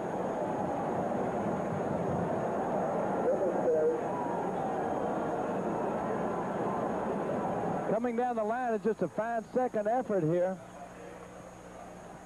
Mickles gets the ball and is tackled almost behind the line of scrimmage here. Jeffrey Dale has a lasso around him. Comes on up. Guidry is unable to hold him. 5-second effort, and I think he got the first down, and he does. And you see one of the things making that play effective, they'll take that front side guard, that time number 62, Tony Rayburn, and use him just like a lead halfback in the wishbone triple option. From the 48, first down. That's a completed forward pass to James Harbor, but he loses his footing Gets what appears to be about 7.5 yards. That's James Harbour, and he's one of two seniors playing the flanker position. The other is 87, Jamie Holder. Jeffrey Dale was out for a play, and Walden Cager came on, but Dale took a breather just for about 20 seconds. He's back in there. There's an interesting shot. Second down, about 2.5 to go. Nichols to the right.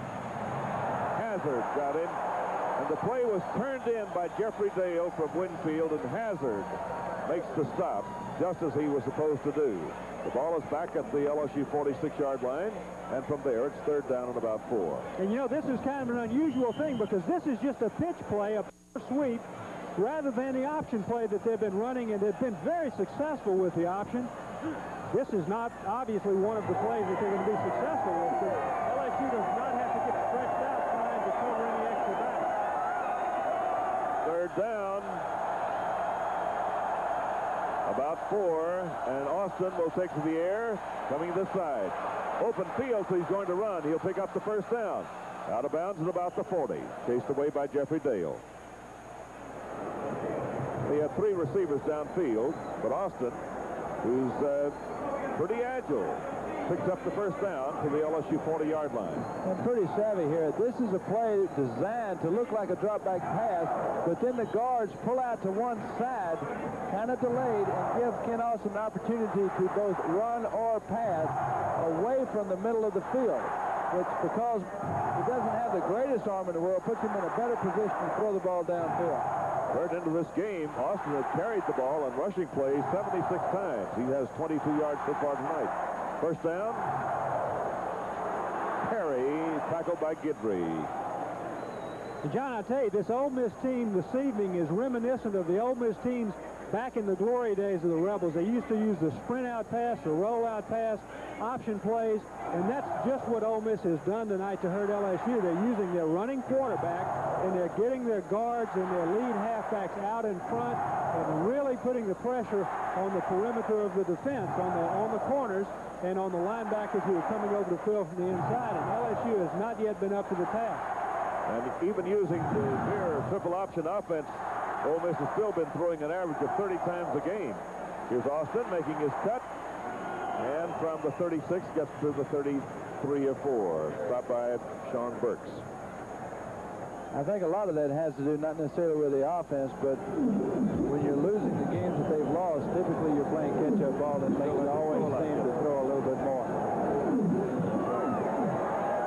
Harbour out and Holder in, flanker with the play, and here's a third down from the 34 in Tiger territory, and a short 5 yards to go for the first down.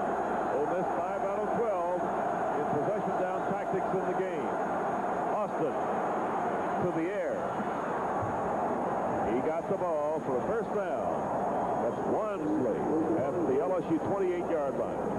Chapman and Jefferson were right there. But the ball was threaded between their hands. And by no stretch of the imagination is Ole Miss giving up. Ken Austin is just back, sets up straight, looks for his possession. Receiver, Wansley in the flat, and gets it there. Chapman is just a little bit late to the ball.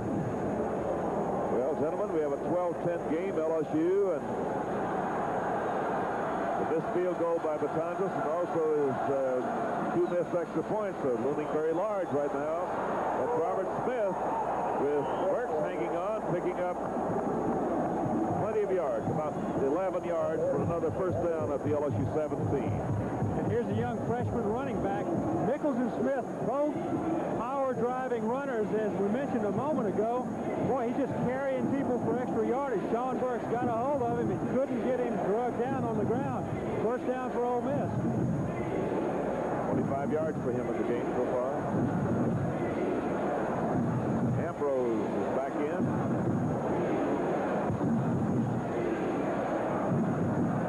Holder, flanker, goes to the right. Ambrose sets left. There's Austin. He'll run and throw. Oh! Incomplete. Yes, it's complete. With Guidry making the tackle at the 10. And I thought maybe he had a possibility to intercept there. But Holder catches the ball at the 10-yard line. Good play for Ole Miss. It was that, and it could have been, and possibly should have been, 6 points for LSU. And he turned around just a little bit quicker, read the ball. He had ample time to break to it. And that short, flat pattern down there can be dangerous at times. Second down, 3 at the LSU 10. Ole Miss with the ball, and Austin with it. Wansley down to the 1-yard line. Hit by Dale.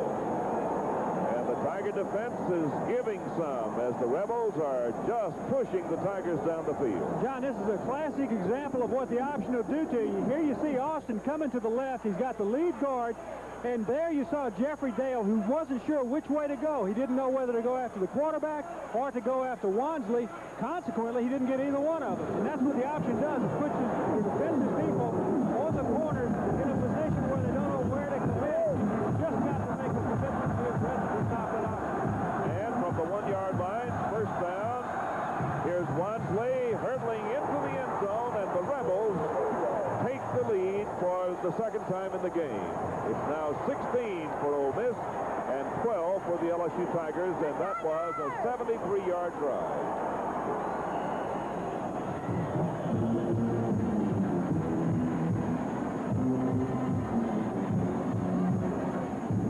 Well, we have a real interesting ball game here, and a 4-point lead. One of the LSU men has been hurt as you watch Wansley get to the end zone. And I tell you something that you hate to see it happen, but Tommy Clapp is the youngster who is down on the field. He's the one who has been moved in, I guess, LSU's 4th nose tackle this season. Clapp normally was a defensive end or defensive tackle on LSU's team. He was moved into the middle, but he is down on the ground. I guess he got caught up underneath that pile. Certainly don't know how serious the injury is, but he is nonetheless injured. The team doctors are out there. He is the loss.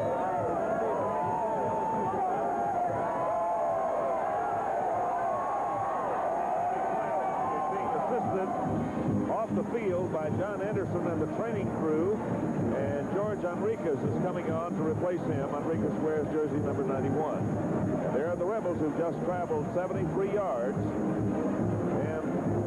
I thought probably the star of the drive, I guess we would surely have to say, would be Kent Austin, because he was really in control of it. He was in control of it, both running and passing-wise. He operated and maneuvered the option extremely well, and when he had to throw the ball, he did it. And they're going for 2 points here, trying to get a 4-point lead right now, and the Rebels are trying to get 2 more points. Austin rolls right, throws a pass, incomplete at the goal line. The score remains a 4-point lead in favor of Ole Miss with 50 seconds to play in the 3rd quarter. Timeout of the game. Score: Rebels 16, Tigers 12.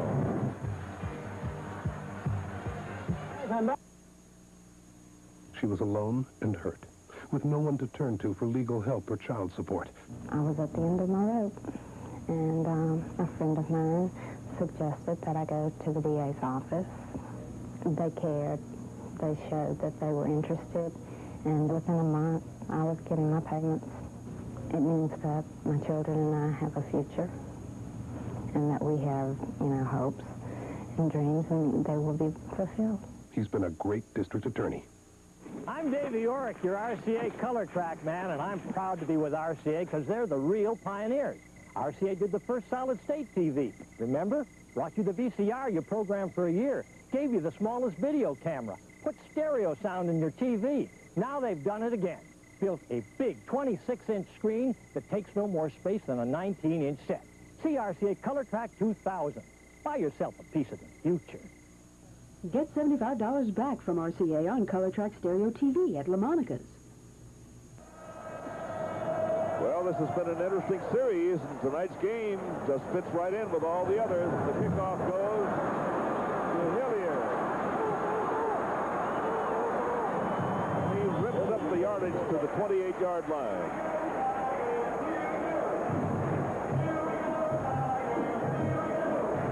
And you see LSU reaching out, trying to do all the things that they can in order to advance the ball. They get Dalton Hilliard back to return the kickoff. It's 15 plays, 75 yards. It's not a bad drive. Well, and Coach Arnsberger's got to do something to counteract that. That was a good, solid drive by Ole Miss. They controlled the ball. They made solid first downs, and they got ahead in the game.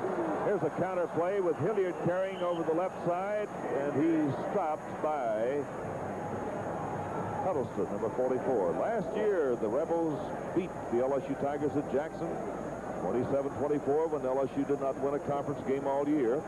But 2 years ago here, the Tigers got the same kind of start that they got in tonight's game and went on to win that game in 1982 by a score of 45-8. And there was a tie at Jackson at 27-27.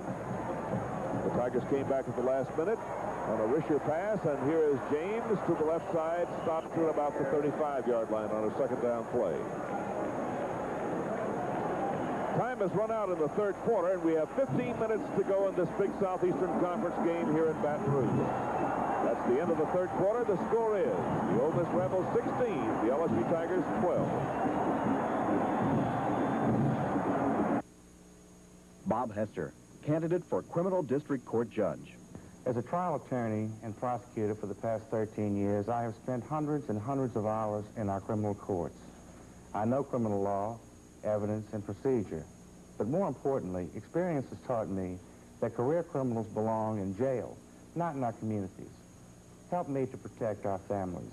On November 6th, vote for me, Bob Hester, District Judge. Remember when you were but a small child and you'd wake up at night frightened from a bad dream or one of life's little problems? Then you saw that night light burning, reassuring you that everything was all right. That's the way a lot of people look at Wright & Percy Insurance. You always feel better knowing it's there looking out for you. Like that nightlight, a burning symbol of security through insurance. Wright & Percy Insurance. 104 years of doing it right. Wright & Percy Insurance.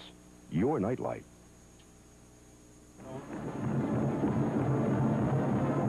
Bert Jones, 15 minutes to play. The LSU team is down by 4 and really not looking too sharp in the last couple of quarters. What do you do?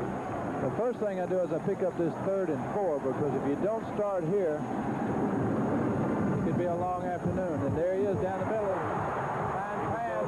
That's McGee to the 45 in Rebel territory. A 20-yarder. And Wickersham responds immediately, and as if our gentleman had called the play. Well, I certainly didn't call the play, but I certainly would like to have called the result. Jeff's doing a fine job here. The changes in coverage that Ole Miss is giving, LSU's gone to a little more slot and multiple wide receiver formations to cut down the opportunities to put them in man-to-man coverage. And here's a handoff to Hilliard, banging up the middle as the Tigers continue with the 2 tight end offense, and we have a flag thrown after the play. And I think probably after Jeff Harrod made the tackle, we may have had some extracurricular conversation out on the playing field. Well, you can talk, but you have to be careful in what manner. Well, some words are more expensive than others. This one may be 15 yards, and one of those things.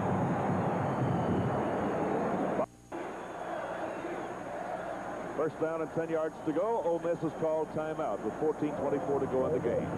Timeout on the field. The score is Ole Miss 16, LSU 12.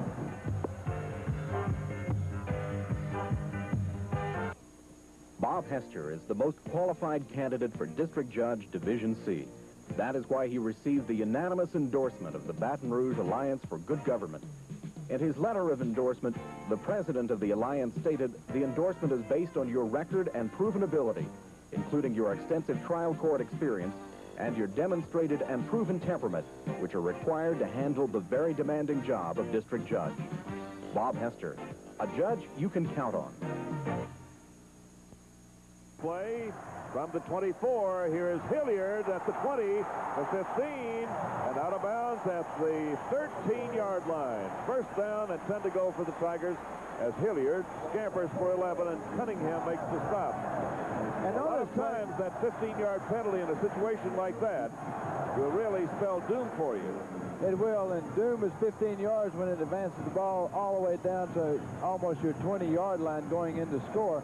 But there you saw what Dalton Hilliard does probably better than any running back, I think, in the country. As you see, he gets racked up at the line on that one, but what he does is he runs inside as well as any running back you can almost see because he's so quick in there. He reads his interior lineman block so well, and he makes that one quick cut that always seems to springs him right into the secondary. Fine running back and a fine inside running back for as small as he is. And, you know, a real sad thing for him is that this turf, natural turf, is kind of soft, and he plays better on artificial turf because he is so quick. There goes James, and he can do that kind of dancing. He gets in behind Big Harold Johnson, the umpire, and is inside the 10.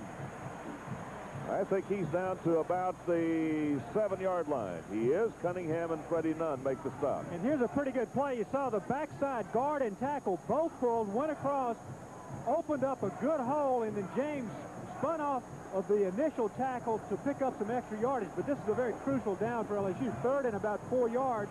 And, of course, the Tigers have made a nice drive here, aided by the 15-yard penalty. But they've got to convert this into a touchdown. 3rd down at the 7. Wickersham will throw, or will he? He does throw it away.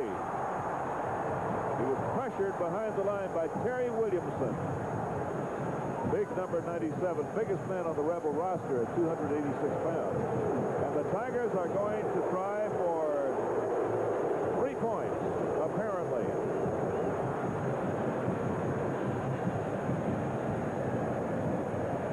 Ronald Lewis, a freshman from New Orleans, is going to be the kicker in place of Juan Batanzas. Number 8. And what a pressure situation from the 14 in Rebel territory. The kick is good. Timeout in the game. The score is Ole Miss 16, LSU 15. There's nothing more frightening than a mother with children and a divorced husband who won't pay what's fair. So finally I called Mr. Brown and I told him, I've got to have some help. They handled it in such a way that it felt like you were talking to a friend, a person that had compassion and understood your problem. And within 3 weeks, they had found my husband, taken him to court, and everything was on the way. The record proves O.C. Brown has been a great district attorney. The Tiger kickoff goes to the goal line. And Davis comes out of there to about the 20-yard line, stopped by Willie Bryant, number 35. I think they'll spot the ball at the 21. John, Tommy Clapp is back in with the defense, so obviously whatever injury he suffered is not sufficient to cause him any serious problems. Now, there's a guy you certainly don't want injured. I hope he's just sitting out resting. Well, Dr. Bo Strange has been sitting down talking with him, looking at his knee. Wansley and Humphrey are behind Kent Austin. Humphrey is at the line, no gain. Hit hard by Michael Brooks. Well, we told you about him, and you've seen the whole story right there. And he kind of tells you himself on the football field, does he not? Yes, he does. 77,649 people are here tonight. Watch the continuation of this series, which began back in 1894. Two teams have met 72 times. Second down, 10 from the 21. Rebels lead by 1. A pass. Run. Fumble. At the 30, LSU has the ball. Jeffrey Dale ends up with it. Jeffrey Dale recovers. Michael Brooks jars the ball away from the ball carrier. And it's first down and 10 yards to go for the LSU Tigers at the Rebel 31-yard line. Dubrock helped to jam it away too. And now the Tigers have forced another turnover. Ole Miss leads in turnovers and also the score by 1 point, but the Tigers have a big chance here. Wickersham to throw.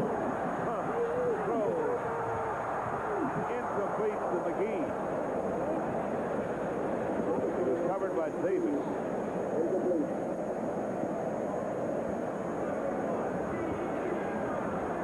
What an unusual game.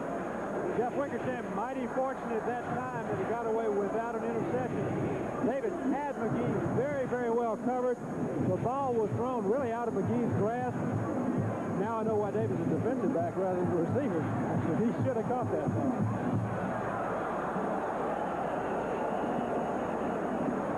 That's Hilliard. Sort of bounced off the line of scrimmage, didn't he? Rejected on that one for sure. Ball is at the 30. It's third down and 9. Third down and 9, and a big third down because this is when they have to capitalize on a turnover which they haven't done previously in the game. Wickersham has the Tigers ready. Here they come. They go, and out of bounds at the 17. First down, 20 yards to go for LSU.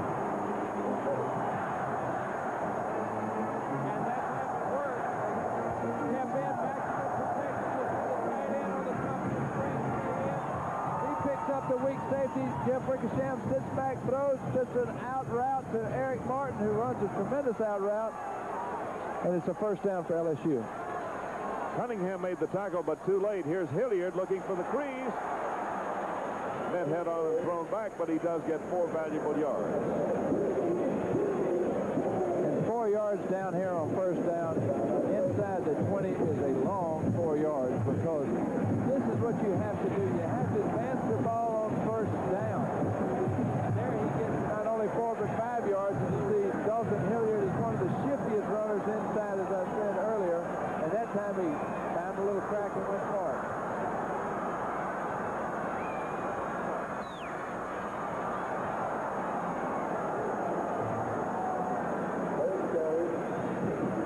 No gain for Gary James. Michael Porter 60 and Marcus Green 76. Big tackle of him at the 14.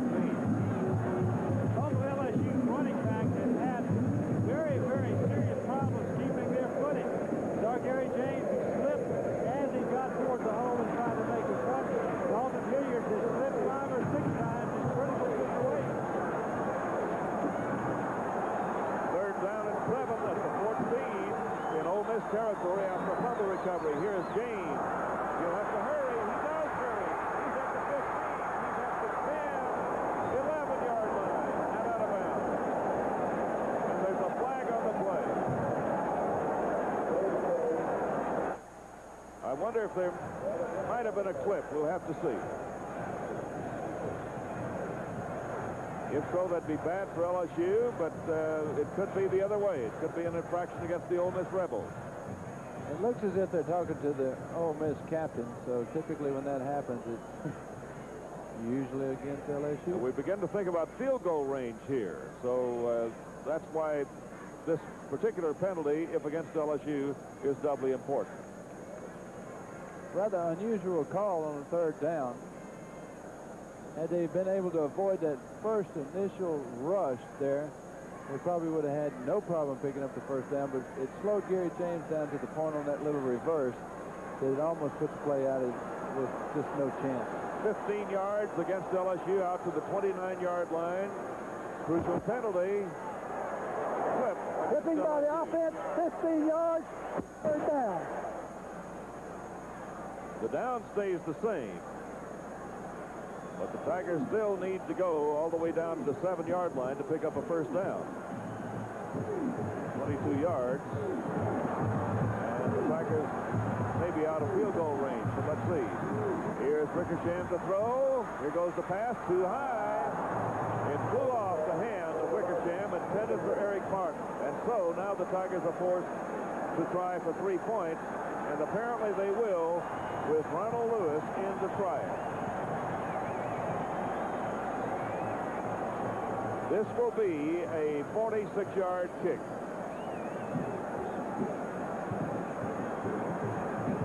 And Ronald Lewis has the opportunity to become very popular very fast. Very unpopular also if he misses it. The Tigers can go ahead if Lewis makes this one. Here's the kick. It's on the way. It is good. Timeout of the game with 9:51 to play. The score now is LSU 18, Ole Miss 16.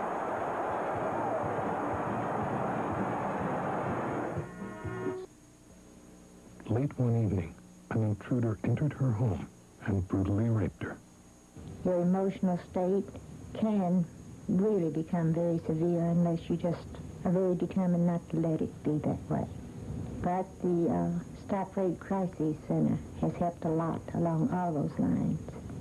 Their representative was there before I was even fully aware that I was awake and knew that I had come out of surgery. He's been a great district attorney. The kickoff by Matt DeFrank goes to Davis at the goal line, and boy, he just did miss stepping on the goal line.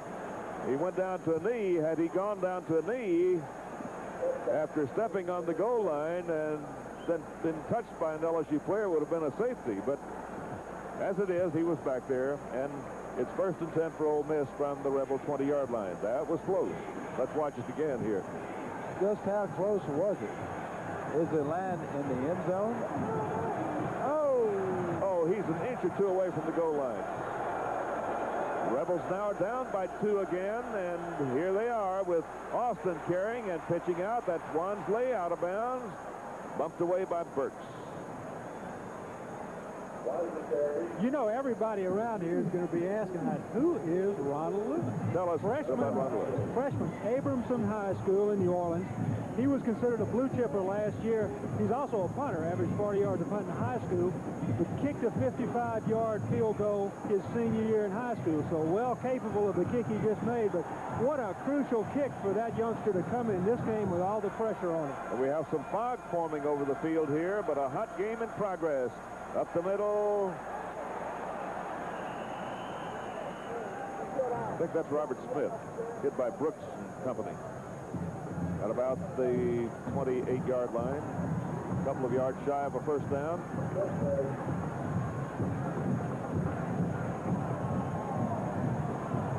The Tigers are trying to atone for missed opportunities in the game. And right now they're on top by 2 with 9:14 to play. Ambrose is wide left, and Harbor is set to the right. 3rd and 2 play, and Mr. Austin is going to run the ball. Open field. Out of bounds, shy of the 40-yard line. That's about 11 on the play. Kevin Guidry chases him off the field. The Tigers had the receivers covered, but the option possibility presented itself to Mr. Austin. Well, you see, he's been very successful with this. Both guards are leading this. It's kind of a delayed rollout. He gets 2 guards out in front of him, and I really think that he was thinking run first if he had the opportunity. He's got receivers out there, and if somebody's open, he'll throw it, but he's got 2 blockers out in front of him. He wanted to pick up 2 yards. Boy, he got much more than that. A big game for Ole Miss. First down, the Rebels at their 39, down by 2 points, and Austin fades back to throw.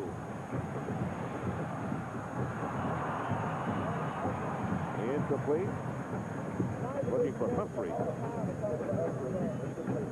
Humphrey's not one of the big targets for Kent Austin. 8:53 to play in the game. Second down 10. The Rebels are at their 39. That's not a bad night for a guy who's not supposed to be a very good passer. 16 for 24, a 77-yard touchdown. I think Ken Austin has had a fabulous night, both running and passing the ball. He's thrown for 6 touchdowns this year. Second down and 10 at the Rebel 39-yard line, and back goes Austin again. He wants to run. Going to get shy of 10 yards as Wilson forces him to the turf. They say at the 48-yard line, so he's about a yard shy of a first down. But that was a fine play on Ken Austin's part once again. I tell you, that play is becoming the bread and butter of their offenses have. It's been a pretty good one. It's pretty taxing on the quarterback, but he doesn't seem to feel a whole lot of pressure on him. He just turns it up, goes upfield, picks up 8 or 9 yards each time he runs the play. 3rd and 1. The Rebels at their 48-yard line, and let's see now against which team this penalty will be stepped off. Smart play by Ken Austin either way. If the penalty's against Ole Miss, it's 5 yards anyway, regardless. If the penalty's against LSU, Austin goes ahead and takes the ball. He makes his first down anyway, so he's going to have the option. Real bright Great play for the quarterback. 8:09 to play in the game, and on the penalty to the LSU 46. And Joe Hicks tells us about it. Defensive team, offside. It's 1st and 10, the Rebels at the LSU 46. There they come. Wilson and Clapp we see in the picture. Get some credit to the center, too, John, for snapping the ball while LSU was in the neutral zone. That's Wayne Pierce, number 57, from Vicksburg. There's a little counter with Humphrey, his biggest play of the game, ridden down by Hobley. It's like about 7 or 8 yards on this play. They're going to spot the ball at the LSU 38-yard line. Now, 1st down, when you're ahead by 2 points and you give up that amount of yardage on 1st down, you are asking for some trouble. You are. Each time you see Humphreys turn up the field like this, pick up 8 yards on 1st down, and they are down by 2, but they certainly aren't giving up once again. They're just putting together another drive, moving in on LSU territory. 2nd and 2, and the pass goes Austin way down for all the marbles. Ambrose has it for the touchdown. He gets past Pearson, and a 38-yarder's in the books, and the Rebels jump out in front again. I tell you, they throw the ball to him again. He catches it. He scores a touchdown every time they throw it to him. That's an 80-yard drive, a 38-yarder. Ambrose scores his 2nd touchdown. And what a fine play. Ambrose went down. Pearson is in a position where he couldn't see that the ball was thrown. Ambrose stopped, came back to the ball, made a good diving catch, and he watched the ball all the way into his hands. Boy, he's a fine-looking young receiver. Certainly has helped them this evening, hasn't he? He certainly has. LSU wanted him coming out of Neville High School, and right now they wish that he certainly hasn't gone to Ole Miss.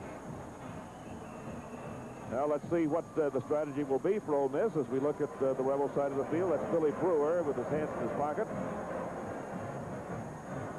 There's a time called here while Ole Miss discusses whether to go for 1 or go for 2. I tell you, LSU is kind of playing a losing proposition right now. They haven't been able to stop Ole Miss of late, and Ole Miss is getting touchdowns, and when LSU scores, they're getting field goals. You know, you're not going to win very many ball games. You taking 3 and giving them 7. Unless you score 3 to our 1. Coach Arnsparger's trying to figure out what to do here as Ambrose, just a touch of irony here, has caught his 2nd 38-yard touchdown pass. 2 catches, 115 yards, 2 scores for him. That's not a bad night's work. Now, Ole Miss apparently is going to go for 2 points. They tried before to do that and were not successful. The Rebels have a 4-point lead and could go ahead by 6 points if the 2-point try is good. My addition is not correct. 238 there, old friend, makes 76. All right, a 2-point try. The Rebels at the south end, ahead by 4, want to make it ahead by 6. Austin to throw. Can't get it away. He finally does. It's intercepted at the goal line by Pearson. And so the score remains 22-18, Ole Miss over LSU. But even though it was an interception, it was a gutsy play by Ken Austin and a heads-up play. They're going for 2. They come in there in a no-win situation where he's fixing to be tackled, so what does he do? He just throws the ball up for grabs. Watch him here. He knows that he can't make it. He's looked all over the field for a receiver. Can't seem to find one, and right before he goes down in the grass, just throw the ball somewhere and let somebody else try to do something with it. He knows no one can run it back.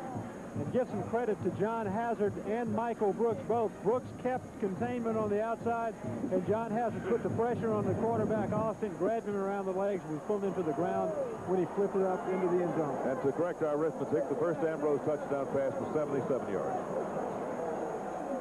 The fog continues to roll in on the stadium, and we have 7:22 to play in the game. Ole Miss has resumed its leadership position in the game by 22-18, and the Tigers are preparing to receive the kickoff from Bill Smith. Bert, what did he mean by our arithmetic?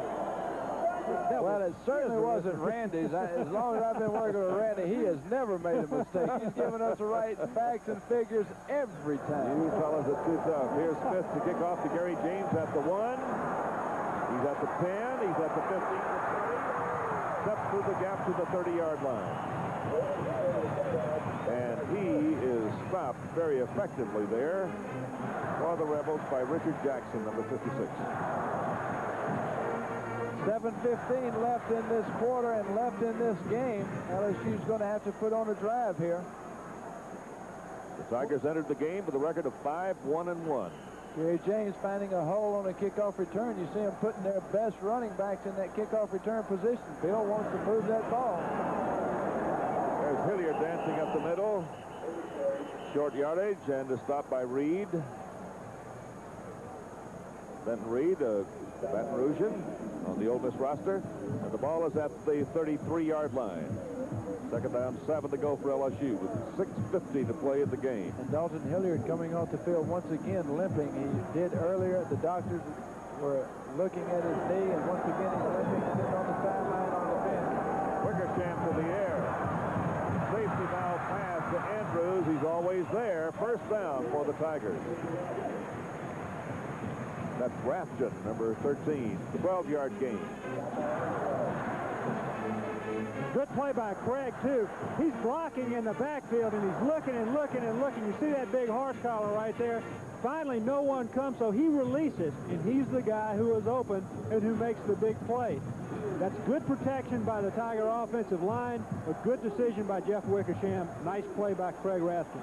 Garland Jean-Baptiste is in the game for the LSU Tigers, and Wickersham fades back to throw on first down. Long one coming up here. That's Martin down the field. He won't get it. It's incomplete. Good coverage by Lee Davis, number 9.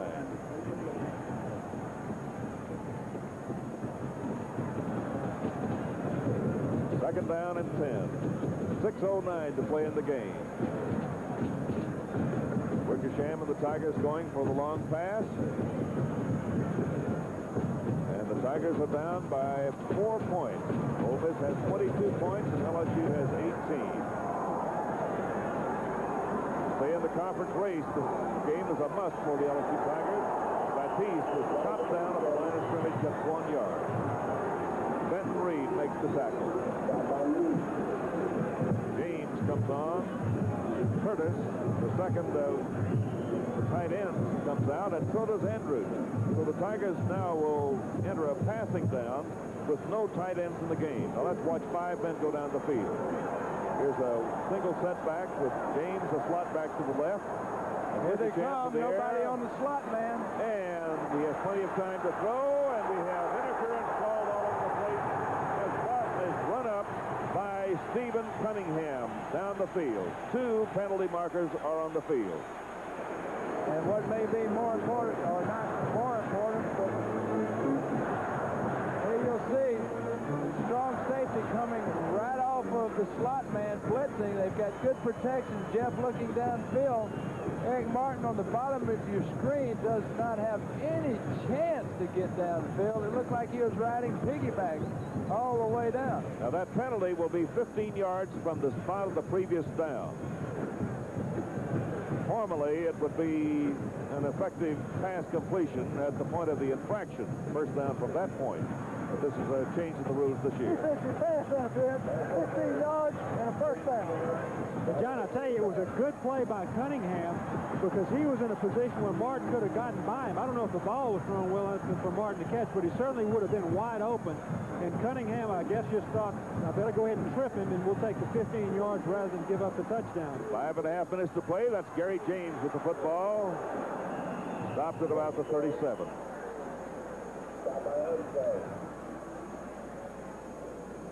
Huddleston makes the tackle from linebacker. It's a very physical game, as all Ole Miss games have been with LSU.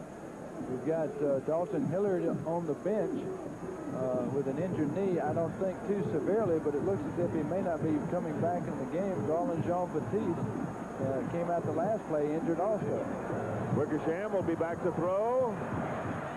And he hits Roger McGee. Good run after the ball. He may go. He's at the 10. Look at McGee to the 3-yard line.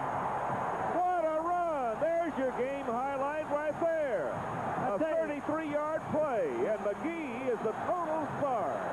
That's almost as important as this run after you catch the ball is watch Raji McGee on the inside.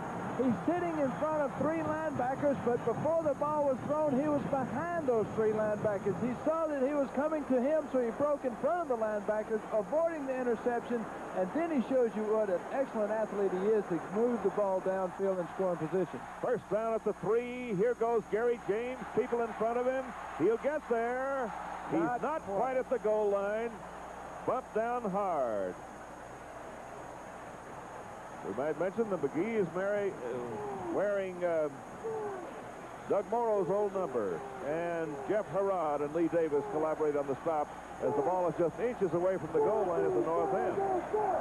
Number 80's not a bad number. Well, I'll tell you, it looks a lot better now than it used to. That guy can do a lot of things that I never could. 3:55 to play. The Tigers are inches away, and here goes Gary James to the goal line. Touchdown, LSU. It is a 70-yard drive, and the highlight undoubtedly is the run by Raji McGee. Here's the touchdown play. Just topping it off here, Gary James running awful hard in there, knows how far he's got to go, knows what he has to do, sticks his nose in there, gets the 6. Now, what do you think's going through Ron Lewis's mind right now? He got a 2-point lead. I know what's going through my mind. And he's thinking of what happened to Juan Batanzas twice earlier this ball game. Parker will hold, and Ronald Lewis, the freshman, will be kicking, and he does. It is good. And with 3:52 to play in the game, the Tigers of LSU have assumed a 3-point lead, 25-22, and what a game. This has really turned into an exciting game this half. You know, at halftime, you kind of had the feeling, well, LSU has played terribly. They've given up opportunities. Ole Miss has squandered their opportunities. It just didn't seem like a very exciting game. This half has been fun football to watch. Here you're going to see Jeff Wickersham again. Now, this is a great play by McGee because, as Bert said, he came back toward the football to avoid the chance of an interception.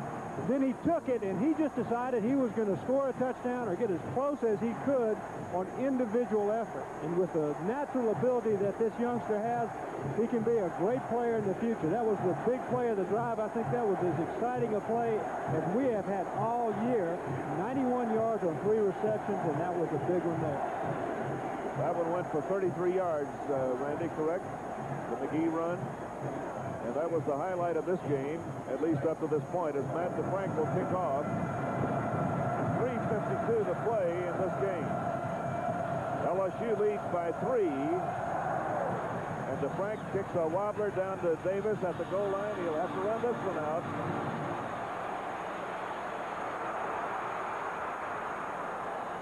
He does very well, stopped by Walden Cager. And Matt DeFrank. No, Matt got in there. Now. And the other man is Mickey Harris. Hey, Lee Davis made a good play here. He took the ball, knew he had to come out because he had gotten into the field to play, and he weaved his way through the coverage team, got to the outside. Matt DeFrank came over with Walden Cager and made the tackle. So the Rebels have the football at their 29-yard line. First down with 3:44 to play. The Tigers are ahead by 3. Austin off to Humphrey. And the clock is ticking with 3:38, 3:37. It has become a factor now, Doug. And you know, LSU has not stopped Ole Miss in an awful long time.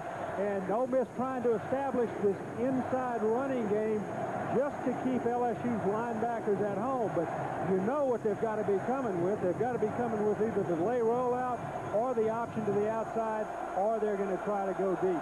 Ambrose is not in the game, but he'll be in there this series. 2nd and 6. The Tigers blitz, and here is Austin to throw. Does. Intercepted by Dale. He's gone. 35 yards for a touchdown, and that will put it on ice. Jeffrey Dale steps in front of the receiver and carries it home, and he's mobbed by his teammates.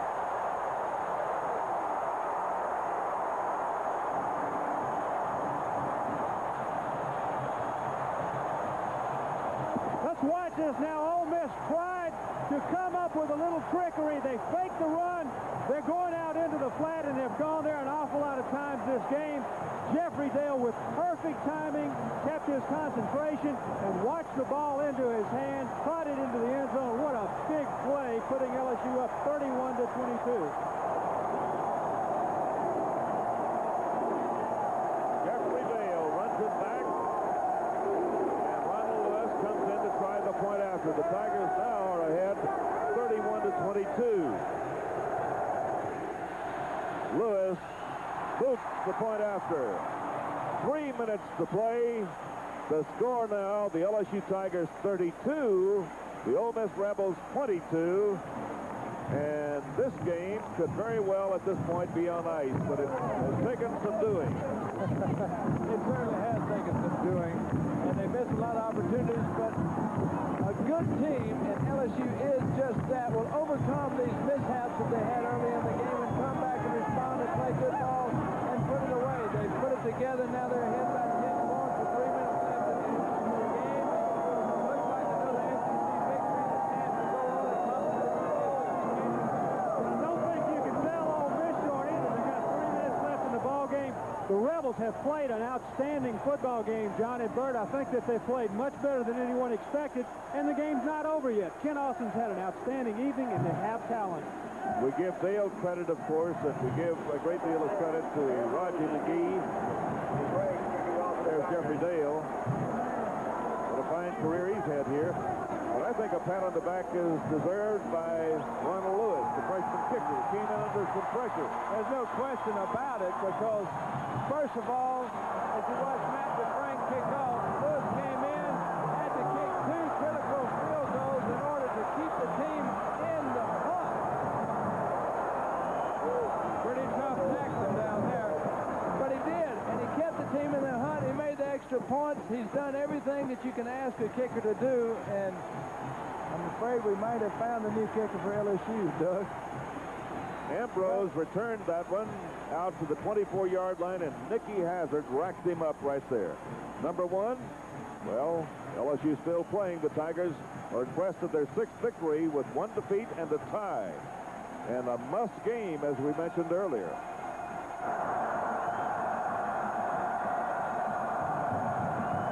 Austin to the air, and look at Brooks takes him out of there. First down as Holder catches and steps off the field at the 37. And, John, I tell you, Ole Miss got away with a little something that time. LSU's had problems containing Austin the entire evening, and this play is a graphic depiction. Michael Brooks is going to be in at the top. Now, watch this clip. The clip from the back, he tripped over the halfback who had stepped outside. That is an illegal block. The official did not see it, but that's certainly going to be a tough type of block to overcome if you're supposed to keep containment. First and 10, the Rebels at their 37. Austin to the air again. He's being chased, gets it complete to Wansley.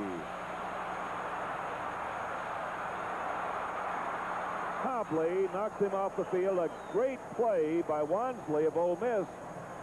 He's out of bounds at the Tiger 32. And this Ole Miss team has not by any means given up. Excellent effort, excellent execution. A screen to take advantage of the aggressiveness LSU showing on the pass rush. Wansley with a fine effort himself, weaving through tacklers, fighting, scratching his way. Lifford Hobley coming over, and the last man who made the tackle knocking him out of bounds. The Rebels first down at the LSU 32-yard line. LSU has a 10-point lead. Here goes Arthur Humphrey. He's running hard, isn't he? He even got by Michael Brooks that time. Which is hard to do, but you can see that Billy Brewer's reinstated character on this team. By no means have they even thought about giving up. It's just 2 minutes, 15 seconds left in the game, and they're coming out with a 2-minute situation knowing they're down by 10 points, and they're going after it. Here's Austin to throw. Got Harbor on one hand, and it's incomplete. That was the second down play. We may be erroneously earlier called it the waist down. What we mean by that is the fact that it's a short yardage down, and you have a down to try something that you wouldn't ordinarily try otherwise. I've seen Bert Jones do that many times. Most of them are wasted, though, John, because that's rarely ever completed a pass down there. Actually, that's where the term came from when Bert Jones played. Oh, I see. Put Bert in and let him waste it down. We're not a great player. We couldn't say it. Third down on the yard to go. Austin to the air again, looking for a man. Has his man out of bounds. He has the ball, they say, at the 11-yard line. Tim Moffitt catches a 12-yarder to keep Ole Miss alive with 2 minutes left on the scoreboard clock. And that's Tim Moffitt, and he did something that Bert mentioned a little while ago that Roger McGee did, and all of the great receivers do it, and that is come back to the football. You see Moffitt coming back to the quarterback to make the catch. That keeps the separation between the receiver and the defensive back. That keeps the receiver in a position to get to the ball first. Great play by Moffitt. 32-22. First down at the LSU 11 for Ole Miss, and Austin rolls to the side. Has a man down at the goal line. It is complete. And to Jamie Holder. I think Jamie's caught his first pass of the night. He's hit immediately by Hobley, but it's going to be right at the goal line. Not a touchdown, but very, very close. And a measurement will take place here to determine if the Rebels have a first down that deeply in LSU territory. 1:47 to play. Touchdown here would narrow the gap, of course. Well, John, I tell you, if they score a touchdown here, go for 2 points. And if they make that, of course, you know where they are. 2 points down, recover the onside kick, and they've got a fine field goal kicker. So, I mean, they're mighty close right now. LSU's got to fight and scratch for everything it's worth. First down, just to go a few inches at the south end of the playing field. And the Rebels are trying to close the gap on the LSU Tigers with 1:40 to play. That's one play for a touchdown for Ole Miss. It is now 32-28. LSU with a 4-point lead. Now the big question is, will Ole Miss go for 2? Watch on this play. It's this guy. He jumps up 3 yards back, over the top of everyone, does a loop-de-loop. 6 points for Ole Miss. Nathan Watson. And the Rebels are going to go for what appears to be a 1-point try. They've missed on 2 two-point tries in the game. Howard to kick. The kick is between the uprights and good. So with 1:36 left to play in the game, the score is now LSU 32 and Ole Miss 29. Had Ole Miss been kicking field goals instead of trying the 2 points, then they'd only be down by 1. This is true. LSU has been kicking field goals and extra points instead of missing it. Would you kindly say that my arithmetic is improving? No, this is fun to watch. It's fun unless you root for LSU, and then it's a cliffhanger right now. The guys up here on the front line on the other side of the kick team wish the game were over right now. It is not a fun place to be the front line on the onside kick receiving team when you know you're going to get your block knocked off regardless of what happens. Well, let's check the people who are on the front line. Grafton and Dale and Chris Cruz over there, Herman Fontenot, DeWitt, and Herman Fontenot, and the second line is comprised of Guidry and Chris Carrier, Eric Martin, and Lifford Hobley. Now, all of those people have the ability to catch the football and to hold on to it. Now, remember the onside kick that Vanderbilt used successfully against LSU. Whether Ole Miss will use that or a variation or whether they'll pay any attention to it, it'll be interesting to watch. Here's the onside kick attempt by Ole Miss with 1:36 to play. And the Rebels are down by 3 points, 32-29. Here's the kick. It is going. Oh, no! At the 50-yard line. And there's a big scramble for the ball at the 50-yard line. The Rebels are contending they have the ball, and LSU is contending that the Tigers have the ball. LSU has it. It's LSU's ball.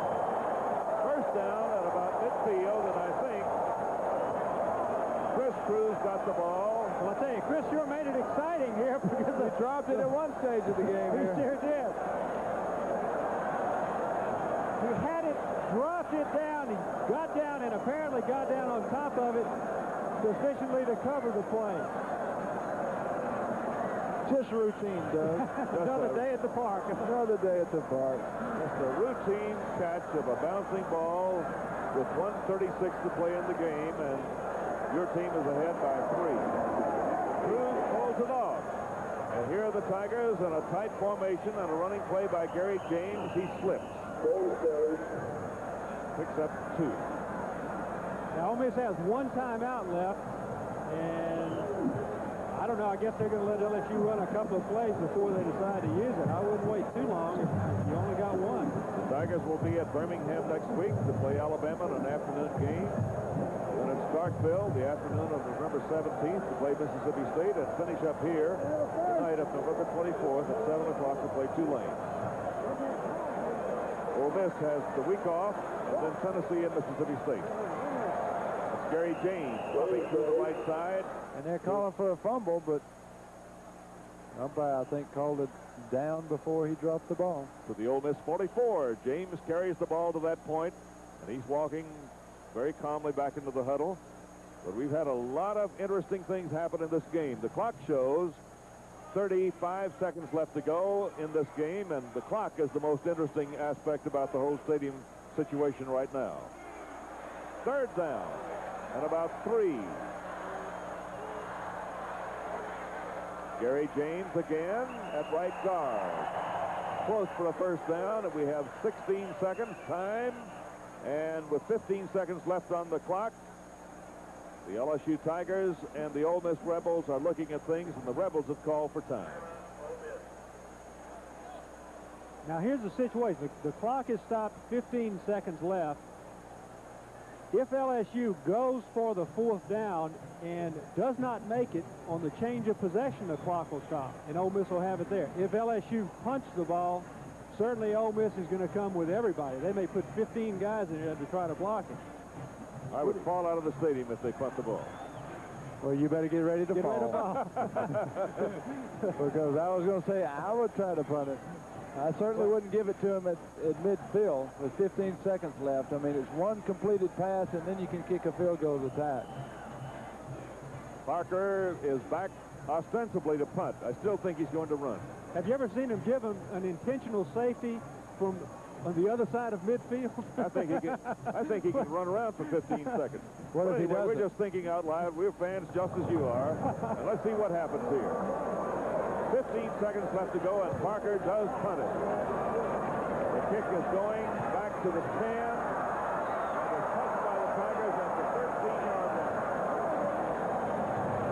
And you know, John, I don't know why they downed the ball. If they just let the ball bounce around until it died by itself, clock may very well have run out. We have 6 seconds left on the scoreboard clock.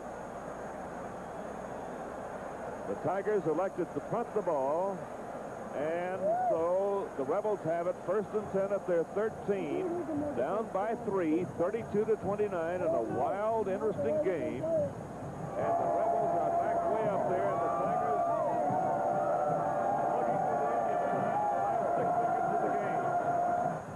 Think they're going to blitz? 7 deep defense for LSU as Austin throws a Hail Mary.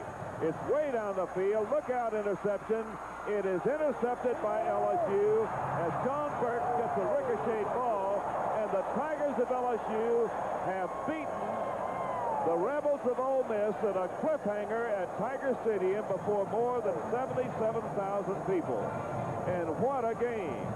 What a game. The 2 coaches are meeting at midfield right there. You see it. And I'm sure that each one is telling the other that he's glad the game is over. Bill Arnsparger has seen some things about Ole Miss that maybe he will remember in the future, and Billy Brewer has come away with respectability, although he has lost his 5th game. And Bill Arnsparger, I'm sure, is delighted that this game has ended up, and surely in a positive note for the LSU Tigers, who win their 6th game. And the Tigers stay in the thick of the conference race, gentlemen. Today, Florida beat Auburn. That would take care of Auburn, assuming that LSU would remain unbeaten in the conference race for the next 2 games. Florida still has the opportunity to play Georgia, which is unbeaten in the conference. Florida is unbeaten, of course, but there's a question mark there. And so, a lot of things were attended to this game that had nothing to do with the play. But the final count, LSU 32, Ole Miss 29. Bert Jones. Well, John, it's a game that LSU feels very fortunate to get out a winner. But I think Bill Arnsparger is probably expressing in his own mind a lot of concern coming out of this game because this was not one of your best played games on offense for LSU. They came out a winner, and that's what counts in the end. But by no means were they that impressive on the offensive side of the ball. Fortunately for them, they were able to get a couple of points on defense, get some big breaks with fumbles, and they got a couple of points out of it, but they sure turned a lot of points away. Doug Morrow? John, that's right. You know, the book is just not closed. Sometimes when you have a game where you play poorly, at least when the game is over, you say, thank goodness this game is over, I can forget about it.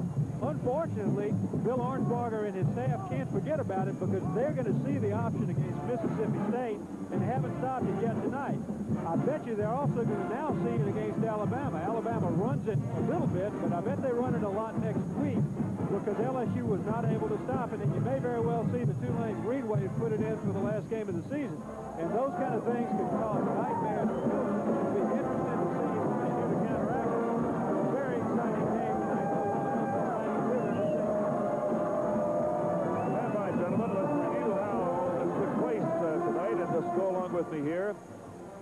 After a fumble recovery early in the game at the Ole Miss 23, Hilliard scored from the 1, but Tonzas missed his first point after touchdown.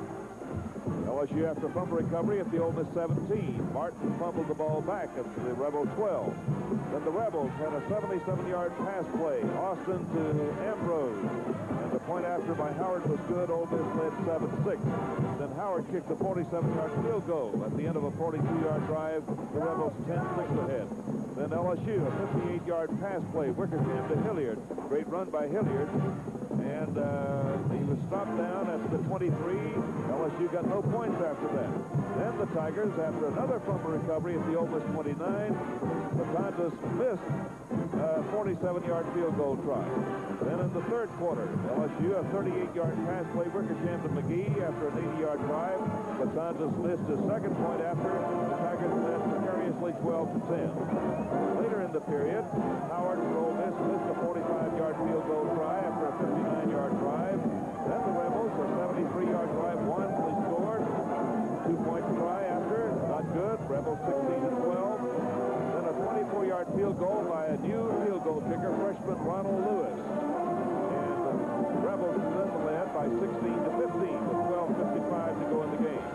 After another fumble recovery at the Ole Miss 31, Lewis kicked a 46-yard field goal to put the Tigers ahead to stay 18-16. The Rebels, a 38-yard pass play, Austin to Ambrose, who got his second score, and the 2-point try after, not good. The Rebels led at that point 22-18. Then James scored after a 70-yard drive. McGee's great 33-yard run after a pass completion was the highlight of that drive. Lewis kicked the point after. The Tigers then were ahead for sure, 25-22. Dale then intercepted, ran back 37 yards to the end zone to put the Tigers ahead 32-22. And the Rebels came back and scored on a long drive. Wansley counted, and Howard kicked the point after. The final count, LSU 32-29 over Ole Miss. Quickly and rushing, LSU 99 yards, Ole Miss 178. In passing, LSU 255, Ole Miss 280. Total offense 354 for the Tigers and 458 for Ole Miss. The final count is LSU 32, Ole Miss 29. This is John Ferguson with Bert Jones and Doug Morrill. Thank you and good night from Tiger Stadium.